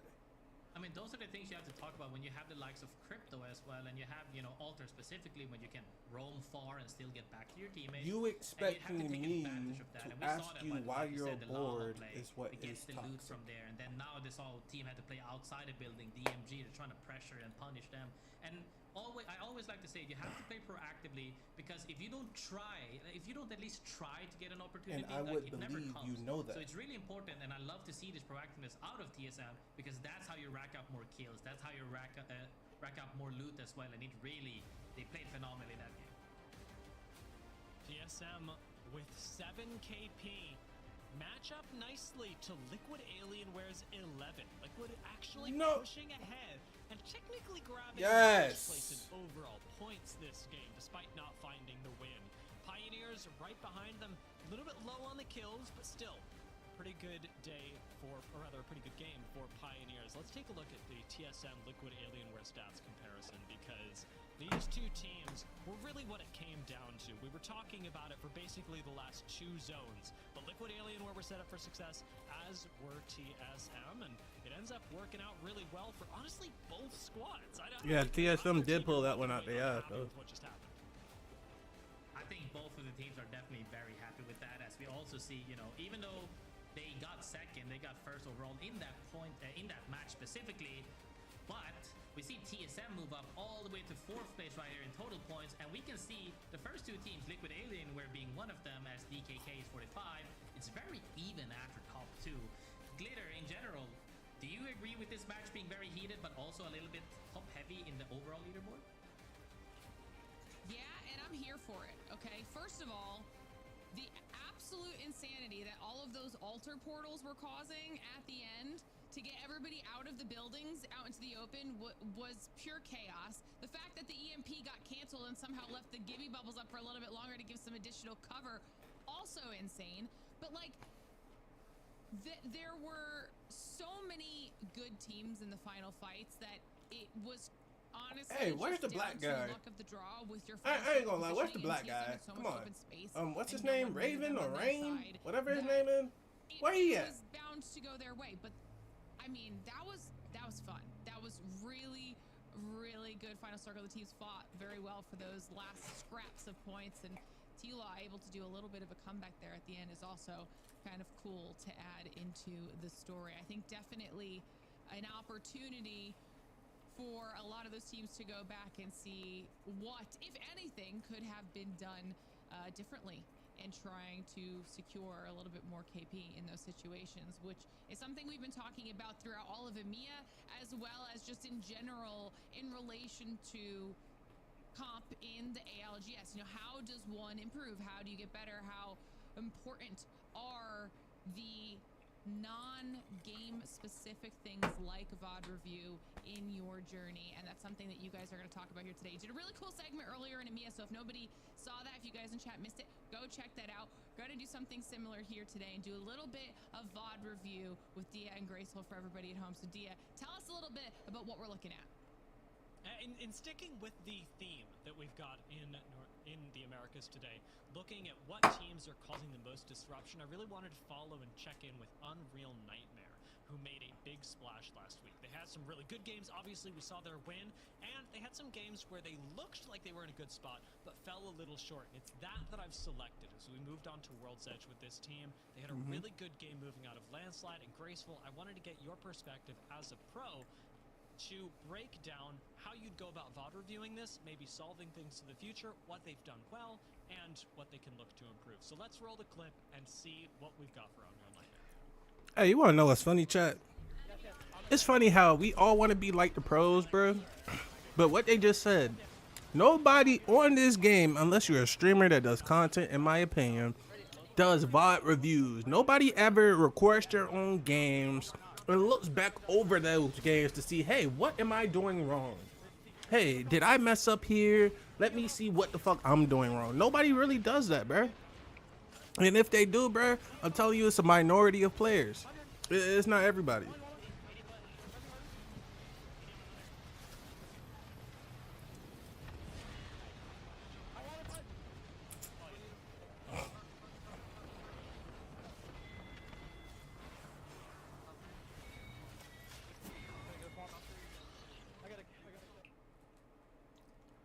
So, yeah, I mean, we still had Huntsman on screen. We still had his passionate comms, albeit a little more subdued because this play didn't quite end up going their way. What was the big standout for you, Graceful, when these last couple of minutes of play happened? I would like to say that if we could have had a couple of seconds earlier leading into that positioning, I would have loved to hear, did they pre-plan anything at all? Because it all sounded very last second. And this is one of the things as an IGL that you want to avoid. You don't want to make things confusing for your teammates so that everybody's on the same page and knows what's going to happen. So thought y'all know what's gonna win. Down and we're gonna drop down Shit. low. But I would almost, If honestly, anybody wins, obviously it's 2020. honestly, To see everything in the full picture that you I want it to either be Hal, even though I kind of don't like him, but he's the CEO, or Keon. I want Keon to win because, you know, I ain't gonna lie. I want to say his Watson is like one of my favorite streamers. So since y'all are friends, yeah, I want Keon to take that home. You would rather take it in your hands and make sure that if we just drop and we get this fight immediately and win, we're now in a favorable position to be proactive. What really looked at them from there is they dropped and immediately we saw the Ash Davies try to Ash TP back up. Nobody know what happened. Oblivion climbed on them and PK them. Those are the situations we want to avoid. As the flip side of things we saw earlier, you know, in the clip from before, very vocal. They said, I'm pushing this bridge, I'm about to full swing. Everything was very clear and communicative. And it's very hard to do this when everything is last second. How are you going to pre-plan if you're last second? I just found out about it, so now we have to do it. One guy drops way earlier, and if there was a team there, he would have been insta-dead. So a lot of the times, you just have to try to be on the same page. So I would like to see them work. From this clip specifically, obviously, they probably have other things they work on and prioritize. From this clip that we can take away is that try to be on the same page and pre-plan a little bit better because that would help your team be on the same page. And we are working in pretty small segments, right, as to what works well, what maybe could be improved on, but a lot of the VOD review is being done by the teams as well. And I think you've identified a pattern for this team that I actually noticed in the other VOD reviews was that they're not normally planning too far ahead and instead are sort of by the seat of their pants. Sometimes it's clear, sometimes it's not. How do you make that consistent is certainly something that Unreal Nightmare can look forward to solving as they continue to climb up the ranks here in the Americas Pro League. So I think those are our big takeaways, Glitter. A very impressive team, but we've identified some stuff that can make them even better. Very impressive analysis as well as always, guys. Thank you so much for doing that. That was very cool. So hopefully all of you in chat enjoyed that as well. And another thing that all of you in chat are going to enjoy is a little special announcement about maybe some merch. Okay, because we couldn't have ALGS without something to give to you guys because some limited drops have just arrived at the Play Apex shop. And trust me, you do not want to miss out on these. While you're there, be sure to sign up for notifications because there are limited edition encoded Nessie shirts available September 16th. And rumor has it, there will be a launch discount promo for a short time. So make sure you check that out because there's some Fuck, really that's hot. cool stuff that you guys could be I'm sorry y'all seen that, bro. during I'm about to say it our just burnt the split. fuck out my tongue. I know I'm gonna check it out Fuck. myself as well, you know, especially get should that blew that bitch. promo code. All right, now we've got to start talking about match number 4 though, because we got through our first 3 matches today, which also God, means that hurt. everybody home. We're now changing maps. Let's take a look at the POI drops, see what's going on here as we move towards Storm Point. So let's start the discussion here, Dia. Give me your thoughts. I'm taking a look at the drops, and I think what's standing out to me here is Liquid Alien, where a team that I've got my eye on for today are going to be dropping over at North Pad. Some pretty good rotations, nice Trident availability. I think the problem here is that ZZ are right next to them at that very same Trident, so we could see a lot of traffic around the northwestern side of the map. A little further down, Ape Gang getting Pylon is just an interesting notable, as is Falcons grabbing Cascade. Not something that we typically see them play out of, and nonetheless, something that they prioritized. It's very clear that this was their first pick. But Cascade for Falcons doesn't quite make sense to me when they're normally playing around the Lightning Rod Thunderwatch area. Yeah. Definitely going to be a little bit different for them. And Graceful, I also want to ask, because something that we saw in Americas that we didn't see in EMEA was a very early Newcastle ban. Newcastle was available in EMEA. He's not going to be available here now on Stormpoint. So how do you think that's going to play into our Stormpoint gameplay? I mean, to build on that Falcon picks as well, I think that is tied into it as well. I saw a post on Reddit, actually, shout out to Reddit and everybody in chat, is that if you're expecting something and it's something completely different, that can shake things up. Like somebody said, you know, Falcon thought that it would be very aggressive. It wasn't aggressive, they got punished. Falcon thought it was going to be very defensive. It was very offensive and they got punished for it. So now they're just trying to make things happen and try to predict what's going to happen. Because at the end of the day, we just have to go off of based previous rounds and matches and then try to solve things. And I think a lot of these teams might end up doing that, especially with the legend bans as well.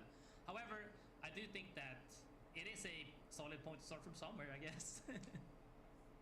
I love it. I love it, Graceful. Thank you very much. It's been a long day here so far for you in America. So we're going to give you a quick break. Me and Dia are going to take over as we head into match number 4. So we'll see you back here in just a little bit. But Dia, it's time to start diving into Stormpoint. I'm sure we're still going to get a lot of the Bubble Trident combos here, but no Newcastle to go with that. All right, so Newcastle, Caustic, and Alter are out of the fucking game. Unfortunately, no, or fortunately. I want to see a Vantage, please. Please, for the love of God. Come on, pros.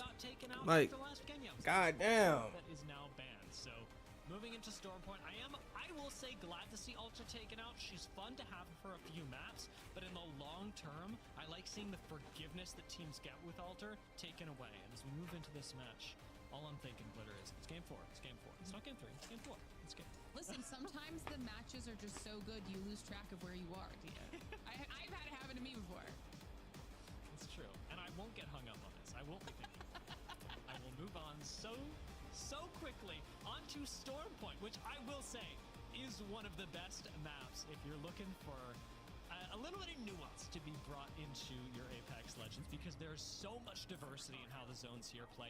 There is so much height discrepancy that you can look forward to, and unlike World's Edge, there's not a whole lot of safety here. If a team wants to fight you, they are gonna fight you. You can't just bunker inside a building and hope for the best. Yeah, I'm just going to throw this out there just for consideration. While we're watching TSM do their opening loot here, checked the legend picks real quick. We have just as many Maggies as we do Ramparts in this lobby right now. And we had talked about the patch notes potentially making Maggie more viable. Well, you know, just saying. Yeah, true. I don't think that this is a misguided analysis by any means. Teams are absolutely reading the patch notes and going, Maggie's about to be pretty good. She's already not terrible. Let's give her some practice here, and if we're making her work pre-buff, imagine how much better things are going to be once the buff comes through. This is very telling, though. Remember I said we'd get traffic around the northwest side about Liquid Alien and ZZ? What if the zone pulled there, though? What if that happened? Just an idea, you know? This is going to be crazy, and you can see the swiftness with which you've got ninjas in pajamas up there, do-rags moving up, leave no witness straight in from the wall. I mean, people knowing that, one, there were already, like you said, a lot of teams up there, and two, that means even less real estate options to hold as early as possible. So this is going to be a rough fight. And as I say that, leave no witness already lose one and are down to an injured duo on white shields. I mean, this is gonna be tough. It is. You know, Liquid and ZZ, we're focusing on them, but you gotta feel bad for the teams around them, like Leave No Witnesses, Nice Guys, NIP, who all actually have ring console and a close POI and go, we can make it. But everybody else knows that as well. So we've got teams from around the map full sending into the North Pad area. And you get a lot of competition really early on. I don't think Leave No Witnesses were prepared for said competition to show up so early. Hopefully they'll get a bit of a reset. Liquid Alienware have already chosen their spot. It is a little far out in the water, but a spot like this, you got to imagine should get you to at least a top 10 position. You know, it's at least going to also give them that added measure of safety. You guys talked about it a lot throughout both of our series here so far, you know, being aware of who's at your back, making sure your back's constantly cleared out. They've set up some additional fences out in the water, hopefully in their mind, you know, in case they need to catch a trident or something like that, have that information. But right now, they're at the epitome of the slow side of the zone, so they can really hang out there for quite some time and kind of let everybody else figure out what they want to do and kind of play off of those decisions as the teams are coming in. And we got a quick little second there to see our first bubble trident rotate of Stormpoint. The first of meta. This has become the meta. It's crazy how crypto is After pit our more than my interview this morning with name, Oculus bruh. on Twitter, and people were like, "Well, I mean, obviously, you just don't need Wraith if you're going to pull off the Trident bubble rotates." And it's true. It's true.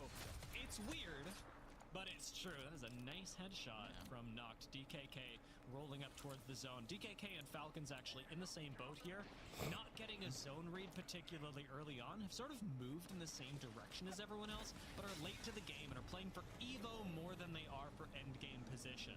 So DKK's setup, temporary. They're not too attached to it because realistically, you're playing for a better spot later. And you can actually get that if any teams are interested in moving down to Cedo, moving through Downed Beast, even late rotating through Wall.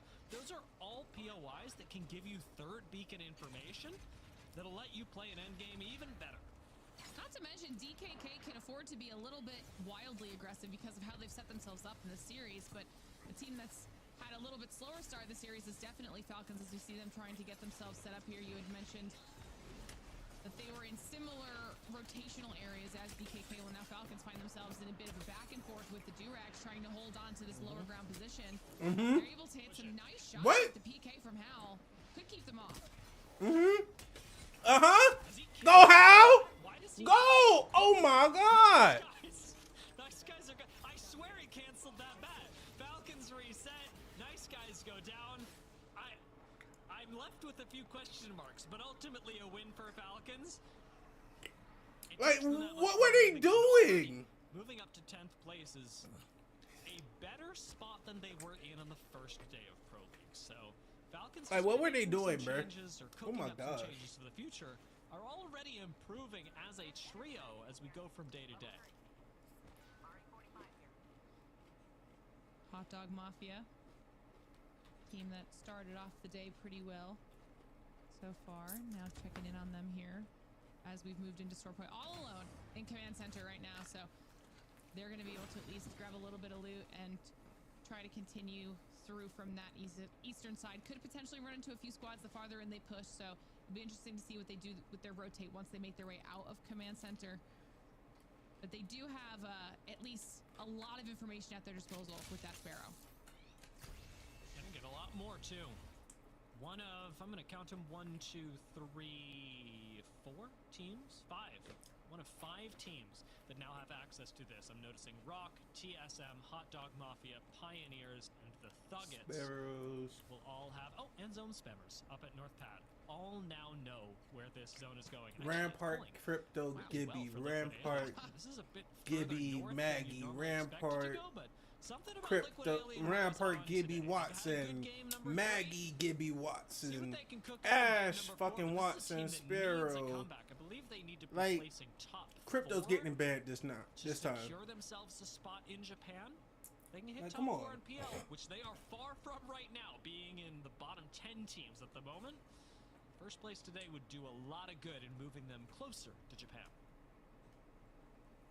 That would be a big push out of Liquid Alienware. We'll have to see if today is the beginning of that movement, or if it falls just a little bit short as we get to check back in with DKK, who had a knock, dropped for a second there.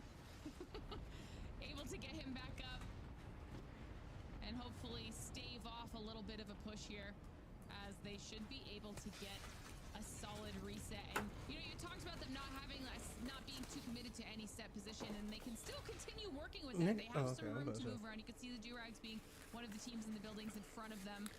I forgot every Apex event is going to be in Japan. That means that shit's going to be aired at like 2 in the morning. You damn right, bro. I'm going to be up. I ain't going to front. I'm going to be up. And I ain't going to lie. When we get to the championships, your boy going to be doing another watch party. Best believe that. Not a lot of teams are going to have to move this zone, but a squad like TSM got the opportunity. All right, I done finished eating. All right, we're fully here. I'm about to say we are fully locked in on ALGs and watching, bro. Instead, rotating down to the low ground, and we know, because we've got map feed up, and you can too, face it, watch, that they are rolling up Wait, right can behind I like Rock. minimize this We're and it playing still out of stream? wall earlier. Some of you will remember the map. I'd rather it just look to like this. check in with. Okay, cool. I can. Nice. I don't know if Brock have any inkling that TSM will have made that rotate. Considering how far south TSM was last time I checked in with them on the map, they made a all right. an aggressive rotate up to that northeast I ain't gonna lie. I'm full. I'm satisfied, man. Damn, that was great. Even though cold or lukewarm.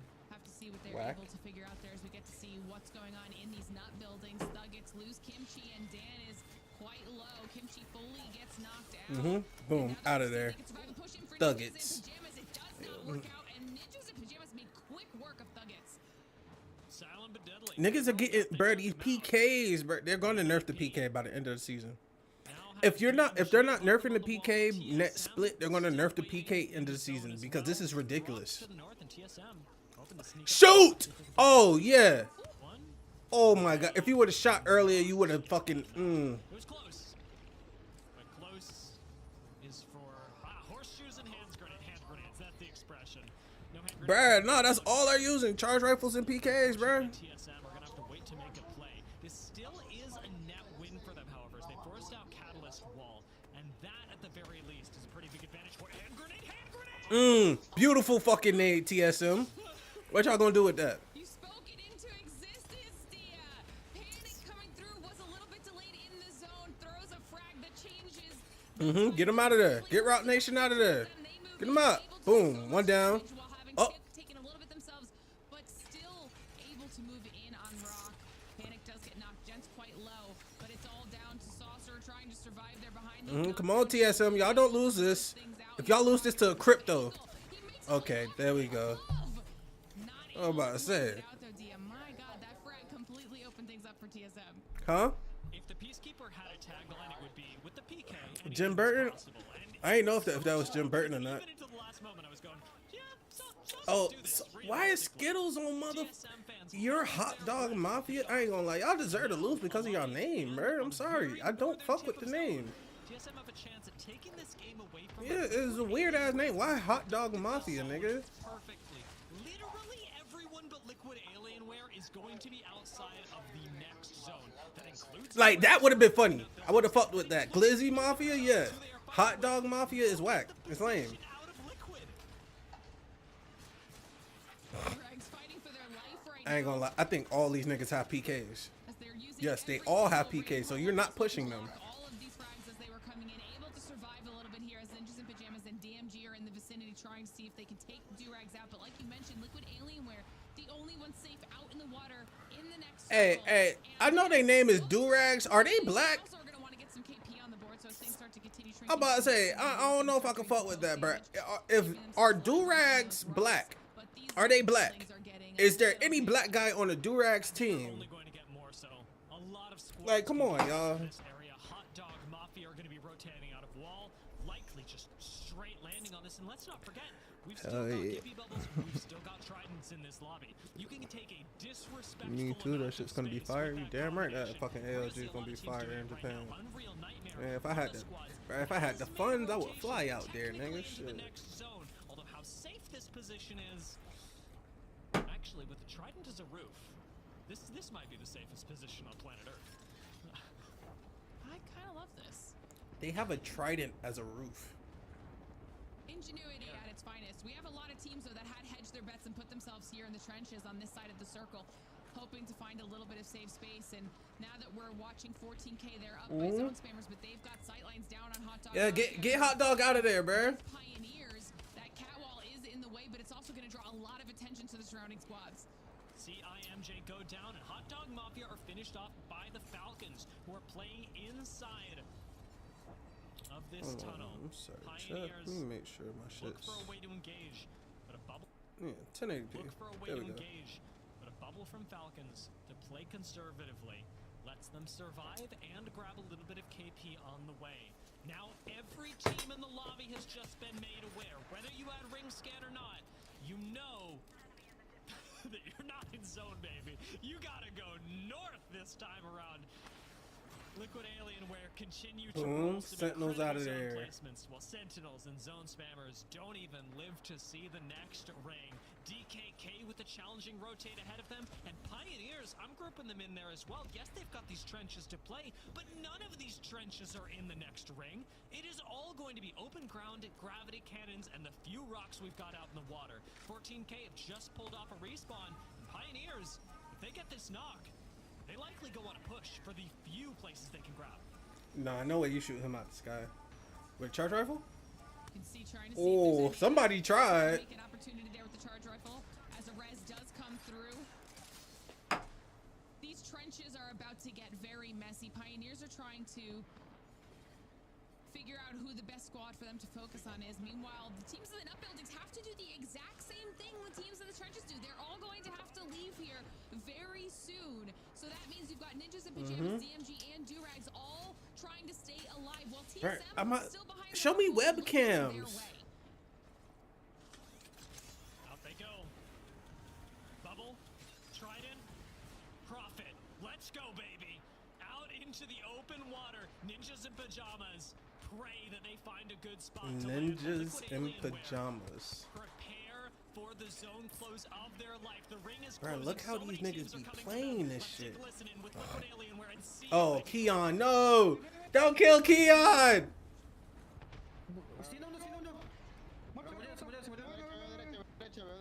TSM out. Pioneers out. ZZ out. 14K out. My gosh. Nigga just went from 12 to fucking 7. Look, Durag's out.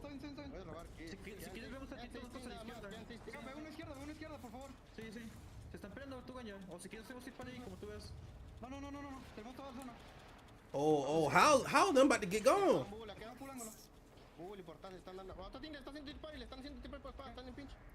Boom, right there. Yep, out of there. Out of there. Boom, Falcons gone.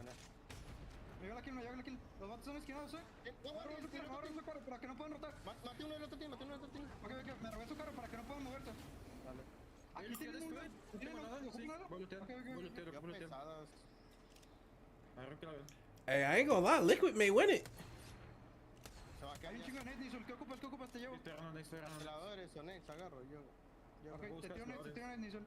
No llevo medkits tampoco. Te tiro medkit, bats, termita, net. Déjame una net, déjame la. Bueno, está bien. Me voy al otro lado, ¿Dónde grita aquí? Nosotros podemos ganar la de free, bro. Nosotros podemos ganar la de free. Vamos a doblar el stop. No piedra. Oh, good shot. ¿Me vienes acá, Me echo bad, me echo bad. Ok, full focus a la derecha, ok. Liquid Alienware are identifying the threats. You heard the comms. Ooh. What teams they should focus on. and Okay, I'm sure good way right to now squeeze the you're hearing fuck in. A lot of derecha. NIP have just rolled up on them, but right now Liquid Alienware fight on two fronts. NIP on one side, DMG Okay. on the other. They've got a Okay, like, see, like, oh, they out of there. They're out of there. Boom. out of Yanya, changed the game.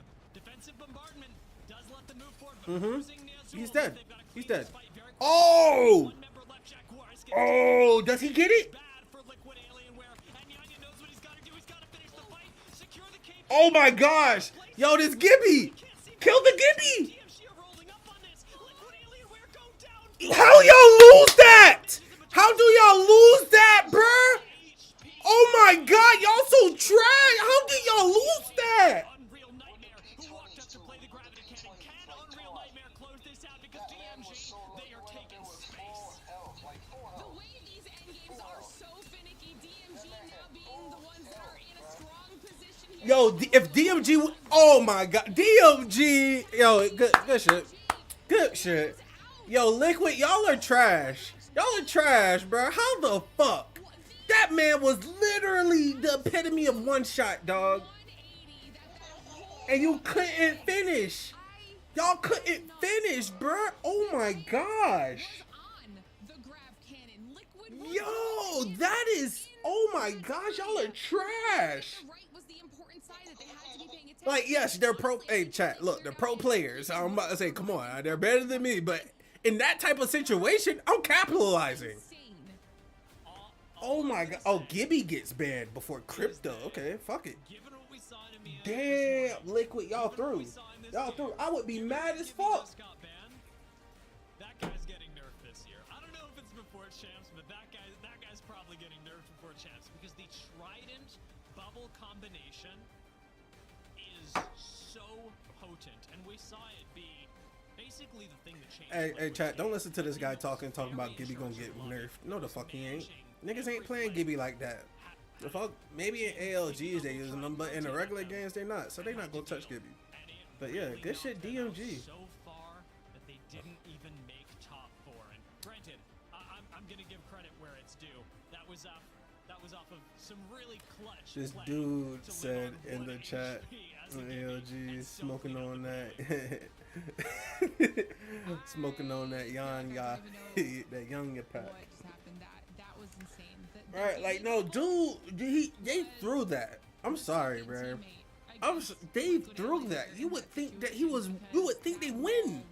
That was just too not easy. helpful at all. DKK still holding on to first place with 50 points, but you talked about Liquid Alienware needing to make a statement, needing to move. That was a the good fight, though. leaderboard, start putting in the work. Damn sure They're good on fight. second place Sheesh. with 45 points, followed by I want to see the Durags team, bro. Show me their actual people. Show me the people on Durags, because I know they ain't black. Such a good news story. I mean, I don't want to jinx it for Liquid Alienware, but I'm gonna say this anyway.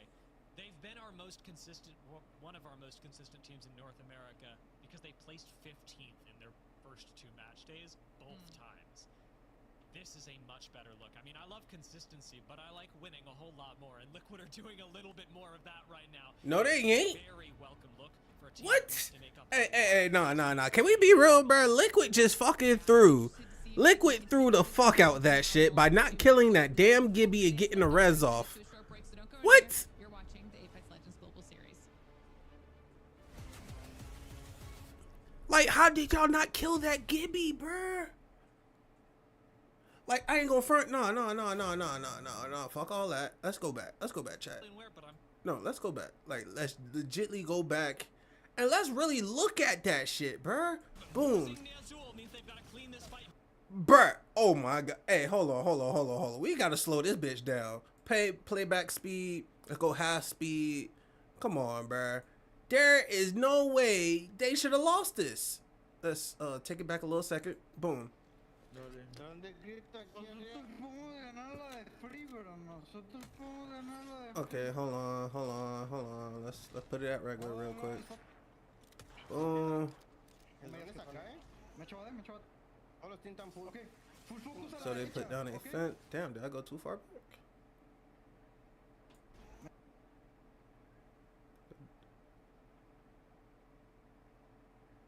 So bam. NIP have just rolled up on Okay, them. so look. Play by speed. Half speed. Two fronts. All right, look. Hey, Liquid is out health them. Boom. Smart nades. Boom. Both of them down. He is literally one shot. He gets his armor swap. Boom. Or he pops his bat. We lose Gibby. It's still 2v1. 2 full health versus this one Gibby. He missed the shot. Boom. He hits that one. He is one shot. He is one shot. Bruh, this man is so one shot versus 2 of you. 2, bruh. Oh my god. Bruh. Ain't no fucking way. It did, bruh, let's continue. Let's play it. Boom. You get dropped. And it's one. It's what? It's fucking Wraith left, bruh. Wraith should have finished this. Wraith should have fucking finished this, bruh. Like, come the fuck on. How do you fucking not finish this shit? Fucking, because Wraith's not there with the team. Look at that. Boom. All right. Look, he gets his armor swap. Boom. Boom. Missing. And he's literally just one shot, bruh. He still has more health. He can't finish it. And DMG pull up behind and fucking finish that shit off. Like, yo, I ain't gonna lie. Liquid, y'all threw that. Y'all would have won. I believe you. Liquid would have won that shit. Y'all threw the fuck out that shit. And just for Gibby to get killed by fucking DMG, bruh. Bruh, wild as shit. Wild as shit, chat. Let's take a look at how that last zone played out, because That's wild, not just bro. for Liquid, who we highlighted, but for DMG as well, who once again managed to clinch an end game. Smoking on that Mexico pack, like I was like, what the fuck? Phenomenal gameplay by them, using that moment where Team Liquid was looking at NIP to get that Ash TP and then eventually 3P that fight. But what I want to look at here, I hope we get the POV on DJ Killa, because he's the one leading this fight later on, to where he's Man, that is a wild fight to lose, dog. Nades left and right, as we can see right here, with the thermites, with the archer, also hits the crack 93 pump, and then pretty much his teammates comes in to just seal the deal, and they finish that game really neatly. I would like to say that their execution, not only on the ultimate combinations with the likes of EMP into Brave TP or Face into the engage, we also saw now with the Ash. So now that y'all got rid of Gibby, y'all got rid of Newcastle. DJ Killa has been playing really well today, in my opinion, and they have been consistently setting up and What'd you say, bro? properly. However, executing properly now, will they have an easier time now because Gibraltar got moved out of the fight? This might make it a little bit harder. It's funny, but ballistic ain't being used like that. I want to see who they use now. But will this also open up for opportunities for the teams that aren't running Gibby to make more mayhem? Teams like DMG, who already found success without Gibraltar in match 4. And I gotta point out, this isn't the first time that DMG have succeeded on Stormpoint. Remember, they took a win off of both Falcons and ZZ on Stormpoint in our very first match of the Americas by sliding in out of Cedo. Those of you America's ALGS enjoyers will remember, and if not, don't worry, we still got the bottom. It's day 1. I ain't gonna lie. What's the watch? How many people are watching the America? Yeah, 1,000 more people are watching more than the Europe. Or whoever was playing earlier. Shit. Is pivotal in the end game plans of DMG because he's able to get so aggressive and is able to make really good use of the arc snares and points to take I ain't gonna lie. I'm disappointed with Liquid, dog. Liquid threw that. This is a player and a team to Liquid be threw the watching fuck out really that heavily shit. Wow. when we get onto Stormpoint, because this seems to be their map. Yeah, most definitely. And even then, just the overall potential of the team, even if they haven't bloomed too much as of just yet, seeing that consistency right now puts them at top 3, 34 points overall, I would like to believe, and they are just making a splash right now. We are going into game number 5, so we still have a little bit more ways to go, so things can change up on the leaderboard. But if Okay, they so keep putting this out is these game 5. What? We're going up to 6 games, right? It's 6 games. So I think there's one more game after this. And they have to keep going up, because when we think about this split in the context of what it means, bringing us out to Japan, DMG must win the regional finals or the LCQ. There is no other path to Japan for this team that seems to be on the up and up.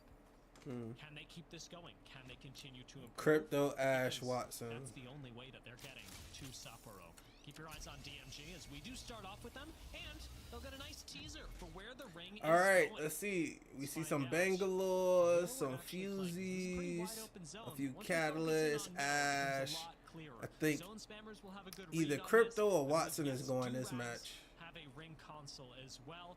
Liquid I want to Alienware say have Watson, rolled another one at possibly. North Not Pad, too many but notably Ramparts like nothing last for time. TSM and Sonote, Yeah. and nothing for DKK. I'm in betting on Portland. Watson this time, chat. Watson's out of those there. teams that don't have this knowledge are probably gonna opt to play a little bit more towards mid-game speed, where they 1, get the 2, next 3, as the zone fully closes. 4, However, 5, looking at the zone, 6, if this 7, ends up pulling in 8. between Mill and more, 8 a little bit more towards Watsons. downbeat by those rocks, it's gonna be a 1, nice, 2, 3, nice 4, cheeky 5. zone, because all of these teams 6, are now gonna opt to 7, rotate a little 8. bit more towards the center side of 9? things, as teams are figuring 1, out 2, where do we go, how's other teams 3, macros. 4, Let's see if we can get into the spot 5, as all 6, of these teams are 7, gonna 8, vouch for the 9. zone. Oh no, it may be A little bit Ash. more towards Ash may downbeat. be out this bitch.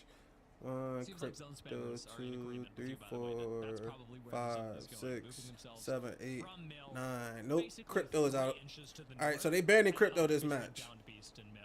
If you're that confident, Which is still fucking crazy that Crypto Liquid is being joining picked you here. so damn much in ALGs. It's pretty clear that most of the Like, lobby goes, No, what? Graceful, No, you're fuck it, probably fuck it, right fuck about it. that, What, and what? I'm Give me gonna join Crypto. them. Give me Graceful, Crypto, man. I'm seeing this. I'm seeing Crypto this, just Nintendo. being You're used like a probably right about motherfucker. this. And it's just like, nigga, like, I'm just saying, I have been right as well for sure, and been lucky, but there's also been oh, that times, is you Jim know, where, Burton.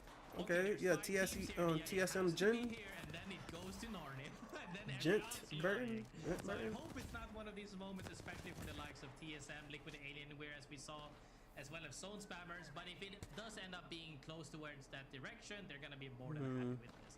Other teams, however, And then the just likes like, of, you know, Hot Dog it's Mafia, crazy how Tigers, close Sucky, these teams be TKK, playing a next little bit to more each on other, the outer side of the dog. zone, looking to just loot up a little bit frequently. Still, a lot of teams are just making their adjustment as they are opting for next fully zone closing before they get the next information. TSM's priority on the Prowlers will actually be a pretty big buff to them as a team that isn't moving very far. They'll get a lot more Evo off of this than other squads. Unreal Nightmare are going to be denied that opportunity, so TSM may have a pretty big advantage in the mid game when they're able to abuse the fact that they'll be closer to purple shields and maybe even on purple shields before anyone else. A team like Rock, though, very much playing for the mid speed that you talked about. They're prioritizing Evo in a different way than TSM, instead running around the map on the Trident, collecting some harvesters, and likely playing to go through something like North Pad and grab a ring console scan once this zone closes.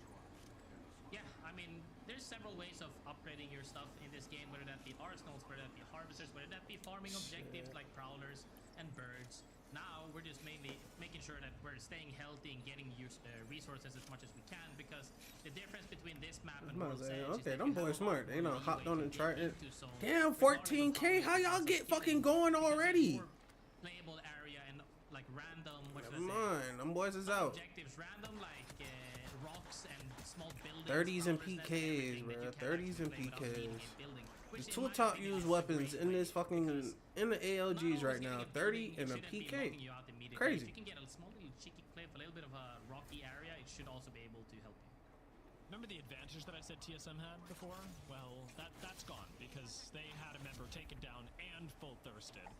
TSM now have to tail between their legs, move back into Cenote for a reset.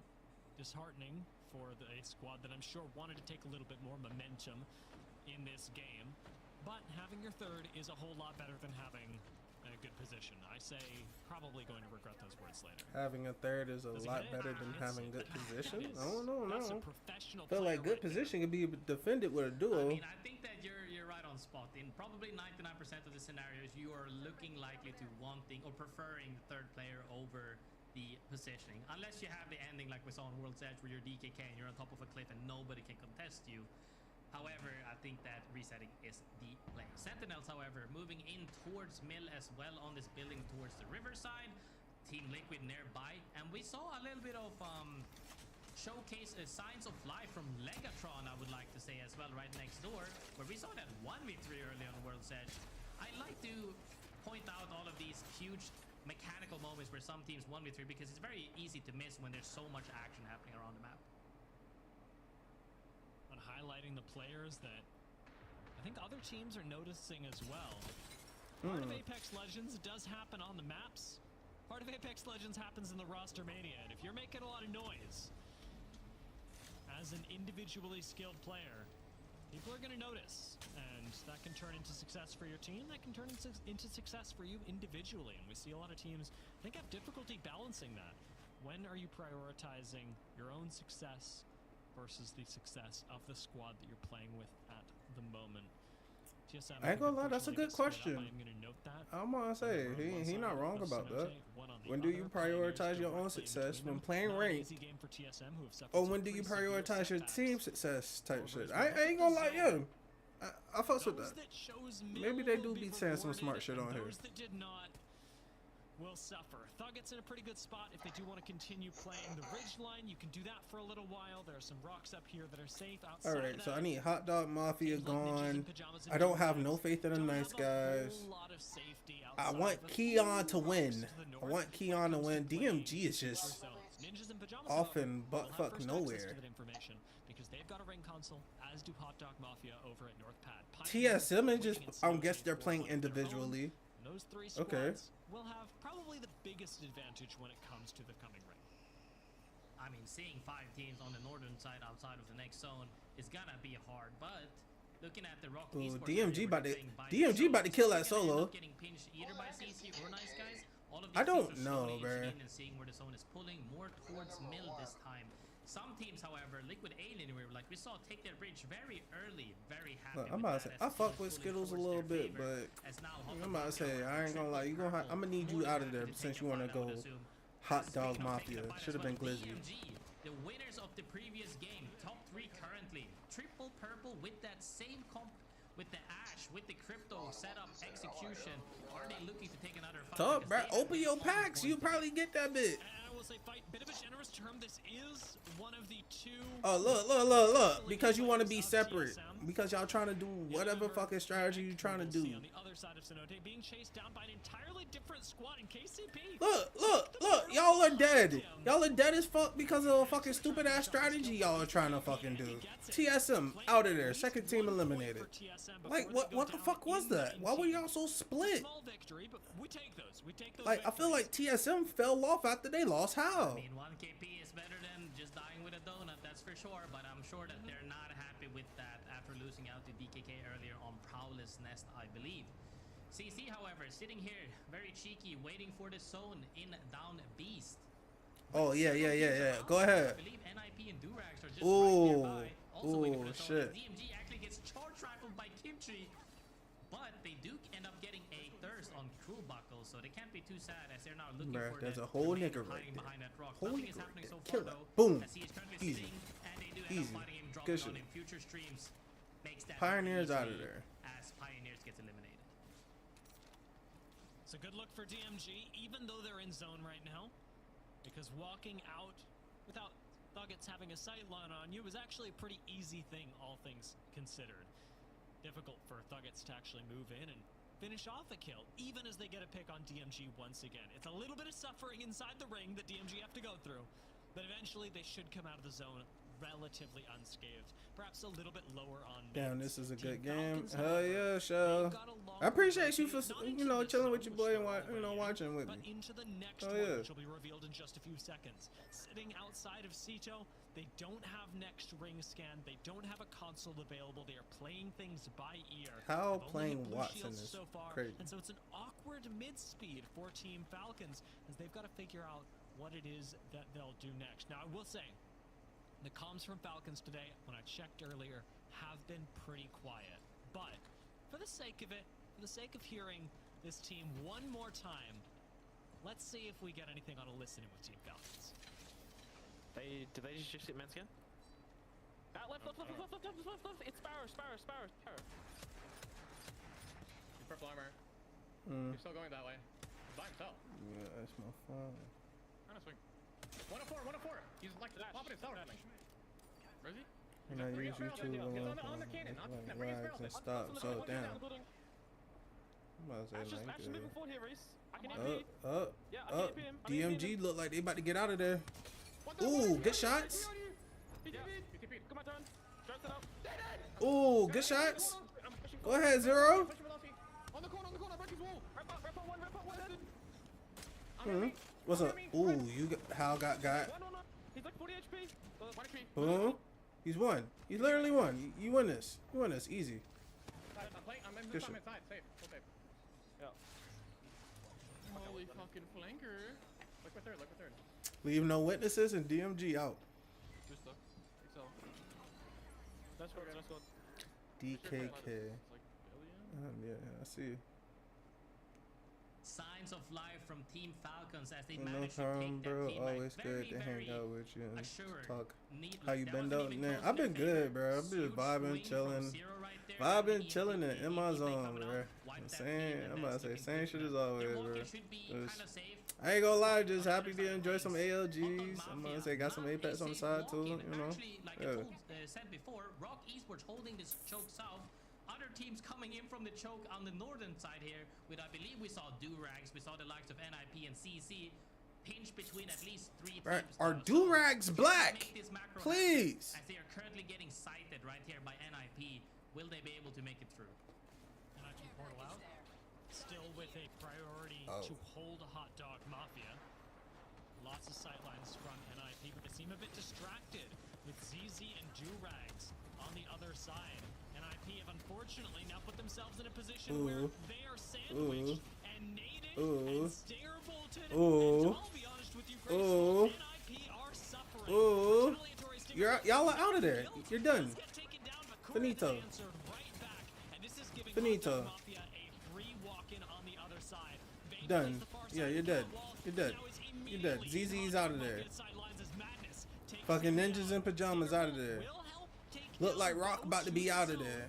Hot Dog Mafia needing to reset as their fight with Durags continues, but we jump on with Team Falcons, who are fighting Rock. Nice on the guys exit eliminated. to checkpoint. Falcons are well in control of the fight. Only a solo standing Oh my between them gosh. and a clean Come on. back, but with Hal being taken down now and Waltz Boom. portaling out. Hot Falcons Dog get Mafia the quick reset. eliminated. Hot Dog Mafia go down. Rock are eliminated with them. Mm-hmm. Those two teams get to take a breath. Liquid Alienware, however, absolutely no time to breathe. Yanya goes up onto high ground, does dodge the sky nade and help take out Bofer. Liquid Alienware in a 3v2. Ooh, look at that. Come Nelson on. jumps down with the rampage, but Come on, Liquid. know that they've got the There you 2v2 go. on Good shit. their Durags trays. out of there. Durags will fall. Liquid Alienware now get a completely isolated reset on the north side of zone. And this could be another fantastic game for Liquid. It's a great start indeed because they actually have a spot to play in the next zone closing as well. Liquid Alien were making splash right there on the northern side as we saw the likes of Durags and also Hot Dog do before. However, inside the buildings, we see Unreal Nightmare holding the spot on the northern little cheeky area on height right now. Can they hold it though? Because the zone after this one, they need to be holding their backs out on the southern side. This is going to be a tough zone for a lot of teams. I will say, whoever comes out of Mill somehow is going to do pretty well. The worst case scenario is if two teams come out of Mill, because then it is mutually assured destruction. You want to be picking fights, but you have to pick safe ones as any squad that's coexisting in this area. Sentinels, hoping for a bit of safety themselves, to try and reposition the Trident to give them just that, a little bit of staying power. Well, DKK, unfortunately having suffered a loss, they're going to try and Keon reset, dropped something they and should whoever be this able other to guy pull is. off, but it's not a good sign of things to come. Only 2 kills for the squad so far in CIMJ. Ooh, you out of there, bruh. Come on. Peeked and taken down. CIMJ want to take out Mm-hmm. DKK. Them PKs. Them PKs. It's over. It's over. Damn, Keon. You're out of there, bruh. You're out of there, Keon. You're not getting it. Oh. Oh, wait. So Keon is DKK? Oh. Damn. So Keon and the crew are leading the game. Okay. Falcons out of there, too. Damn. For the second game in a row. Huge game for them once again, owning this northern side of the zones. However, I will say holding out the next zone. They're gonna have to take another fight to make things safe for them, but they are looking more than happy to take that, as they have been absolutely dominating so far. We see Yanya run straight in and jump over. We see Niasul jump straight up with the Sparrow. This combination of having not only the angles of normal crossfires, but also the vertical aspect of it has been huge for them as they've been making plays. Real quick, brainstorm with me here, Graceful. You're Liquid. When I'm looking at this position, I'm thinking they wall towards the fence line that separates Mill and send zone spammers. And they're sending them now. So I guess we don't get to brainstorm. We just get to find out what Liquid Alien Oh, do. you fucked And up. they do send zone spammers. Yanya swings into 3 Peacekeepers and goes down immediately. The rest of Liquid Alienware split up, and I fear this may not have gone the way that they hoped, Graceful. I was about to say they should have probably keep it underneath and then taken a fight, but the fact that they just went straight for it still ends up being a 2v3, but they are kind of healthy. Can they push them out of this, as they are running outside underneath right now? Team Liquid Alienware is looking to get this proper reset. No. Y'all about to get climbed up on, and y'all don't even know it. Y'all don't even know it. Does not find the shot, but has backup. Liquid Alienware did get the res, but don't And manage to yep, capitalize Liquid is on it. out. Again, Yanya gets swung and taken down, and Liquid Alienware, they wanted to pick a fight, but they didn't know they were fighting the zone spammers in this form. Sacred gets sniped at all the way from Mill, and it could be enough for Liquid Alienware to pull this out. We've seen 1 HP and a Peacekeeper work against them before. As Jaguars resets on the high ground, he will have to leave along with the zone spammers. Soviet moving out ahead of him. Jaguars dropping down on the other side, using the knockdown shields. Is going to have to fight for this rock. Moves And up you on dead it. because, you know, Zipline not yeah. enough, though, as he gets taken out by Wi-Fi, courtesy of the charge rifle. Zone Spammer is very happy with that, even though they came down to a duo right now. Gets that wipe and actually owns a lot of the zone right now. Sentinels down to a little rat trying to survive on the north or on the eastern side of things, as the other teams have to duke it out from the southern side inside the building. CIMJ, however, looking very strong as they own the absolute high ground and can probably hold here for quite a bit. And the problem here lies in how you exit from Mill. Remember we said, worst case scenario is that 2 teams have to exit from Mill at the same time. Right now, there aren't even 2 teams. There are 3 teams trying to exit from Mill at the same time. And somebody has got to make this work first. Be it with a Trident rotate, be it with a Wraith portal, it doesn't matter. I mean, look at Carter trying to put in work right now. He is not giving up without a fight as he sees a Moby come down. He has the bow check in his hands, even a frag available as well. Opts to just make sure to... He tried at least, trying to get a couple of kills, but couldn't really get it, as that reset from the northern side on Zone Spammers gets back into a trio. They even have, in the next zone, a wall to play. The same wall as Carter is playing, but on the opposite side, as we can see, right there in front of them, that they couldn't play. CIMJ is currently taking that area. It's a good move, though, to get there proactively. Soviet can't be taken down now. But if you can deny this to CIMJ, as I believe the spikes will do, Zone Spammers have moved fast enough. They got the reset. They've denied CIMJ the portal down onto the low ground, and it forces CIMJ to fight Sentinels underneath them. Nuggets go down. Last 2. Sentinels will fall. Last CIMJ 3. Last 3. Nightmare. Now they must exit at Mill at the same time, and you and I both know this is a recipe for disaster. Dead. Unreal Y'all are dead. Nightmare Y'all are gonna dead. hit about 800 Dead. nades and go down Dead. without being able to do And now anything. y'all need to push up and finish. It's their time. Ooh, Can they nope. take the win? CIMJ Nope, at the nope, high ground. nope, nope, Wi-Fi nope, nope. gets a little overzealous climbing of the wall, but stays alive. CIMJ are gonna push this. Boom, one drop. Chickens Ooh. finds the first knock, and Ooh. despite being denied the portal, Ooh. CIMJ could pull this out. It's a 1v1 against Sacred, who climbs over the wall with the Peacekeeper. And why would Zone Spammers? Zone Spammers who take the 5th Damn. of the day. Why would they do that? Why would you try to climb over the wall and just sit behind the shield? You expose yourself. That was a good game, though. I actually thought that CIMJ might have had a chance as well, in general, because they didn't use too much utility, it looked like at least. But coming down to that 1v1, Sacred more than happy to play with that PK versus that R9. We can argue whether or not he should have climbed, probably not, but he gets 2 pumped. Oh, see, like, yeah, he shouldn't have climbed. If you have strong, you know, shotgun mechanics, and you also have knockdown shields versus a guy in the open, the only option he had was climb. There's really not much you can do. But Yep, Souls crypto out of there. finding Surveillance. Liquid Alien where earlier for that spot, it wasn't from Damn, North, not the boy. team. Come It was on. absolutely demolishing Come the lobbies from the on, northern side with the Keon, likes of bruh. Liquid Alien with 10 kills. However, managed to close out the game in a very neat fashion.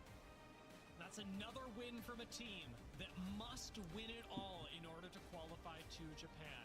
The fact that Zone Spammers were able to win this game is huge for them, and I love the way that they did it. Taking a look at their stats compared with CIMJ, yes, Zone Spammers, they may not have gotten nearly as many kills, they didn't get the same amount of damage, but the fact that it's even close with Zone Spammers, very inactive position. I mean, they played quite far away, and they predicted this zone really early. I'd come out of this going, this is a great look for Zone Spammers. They predicted the zones, they fought off Liquid Alienware, they won the end ring where they had to readjust, and now they're sitting in third overall with 1 game left. Damn. I mean, that's really what we're saying a lot of the times. Two teams Come on, top of Keon, you 50 can do and that bit. 55 are soaking a You little can bit win of it. points, but immediately I want underneath Keon to that, win we that see bit. everything from 38, 37, 31, 30, 29. It's so close. It could be any team's game at Almost this out of point. soccer, too. Leading into the last game right now as well, it's gonna be a nail biter because it's really that close. And when we're talking about qualifying to the one end all place that we all want to go, champ Sapporo once again to stamp that ticket. It's make or break it. You better win regional finals or make top 2 in LCK for a lot of these teams. And the stakes are really high for those teams at the top as well. DKK and Liquid Alienware, we did mention Liquid Alienware have the opportunity to just place high and make it to Sapporo, but they've got a lot of ground to cover, which means they need to hold on to the #1 spot. Can they do it, or will they fall? We'll find out after the break.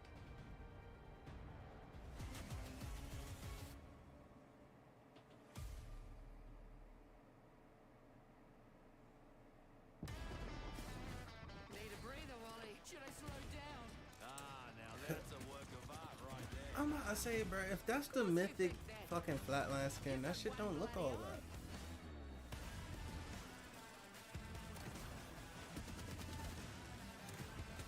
Uh-oh. Just walk it off. Yeah, you'll be all right. Oh, guess not. Putting my heart out there. Rickenbow's fired up, literally, cunt. Some days it's just too easy. Finally. Thought it'd never shut up. Well, funny thing about a wild card, they always turn up again.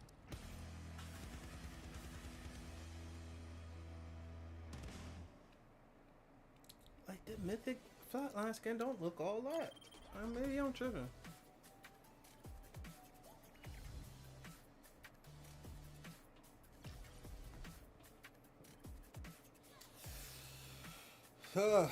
Man.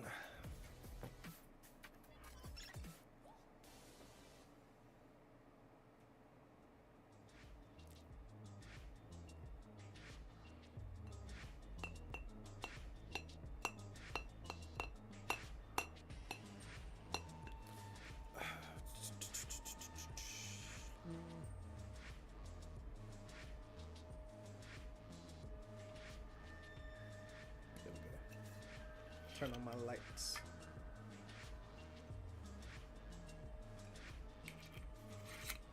Alright, so they go live again tomorrow, but at...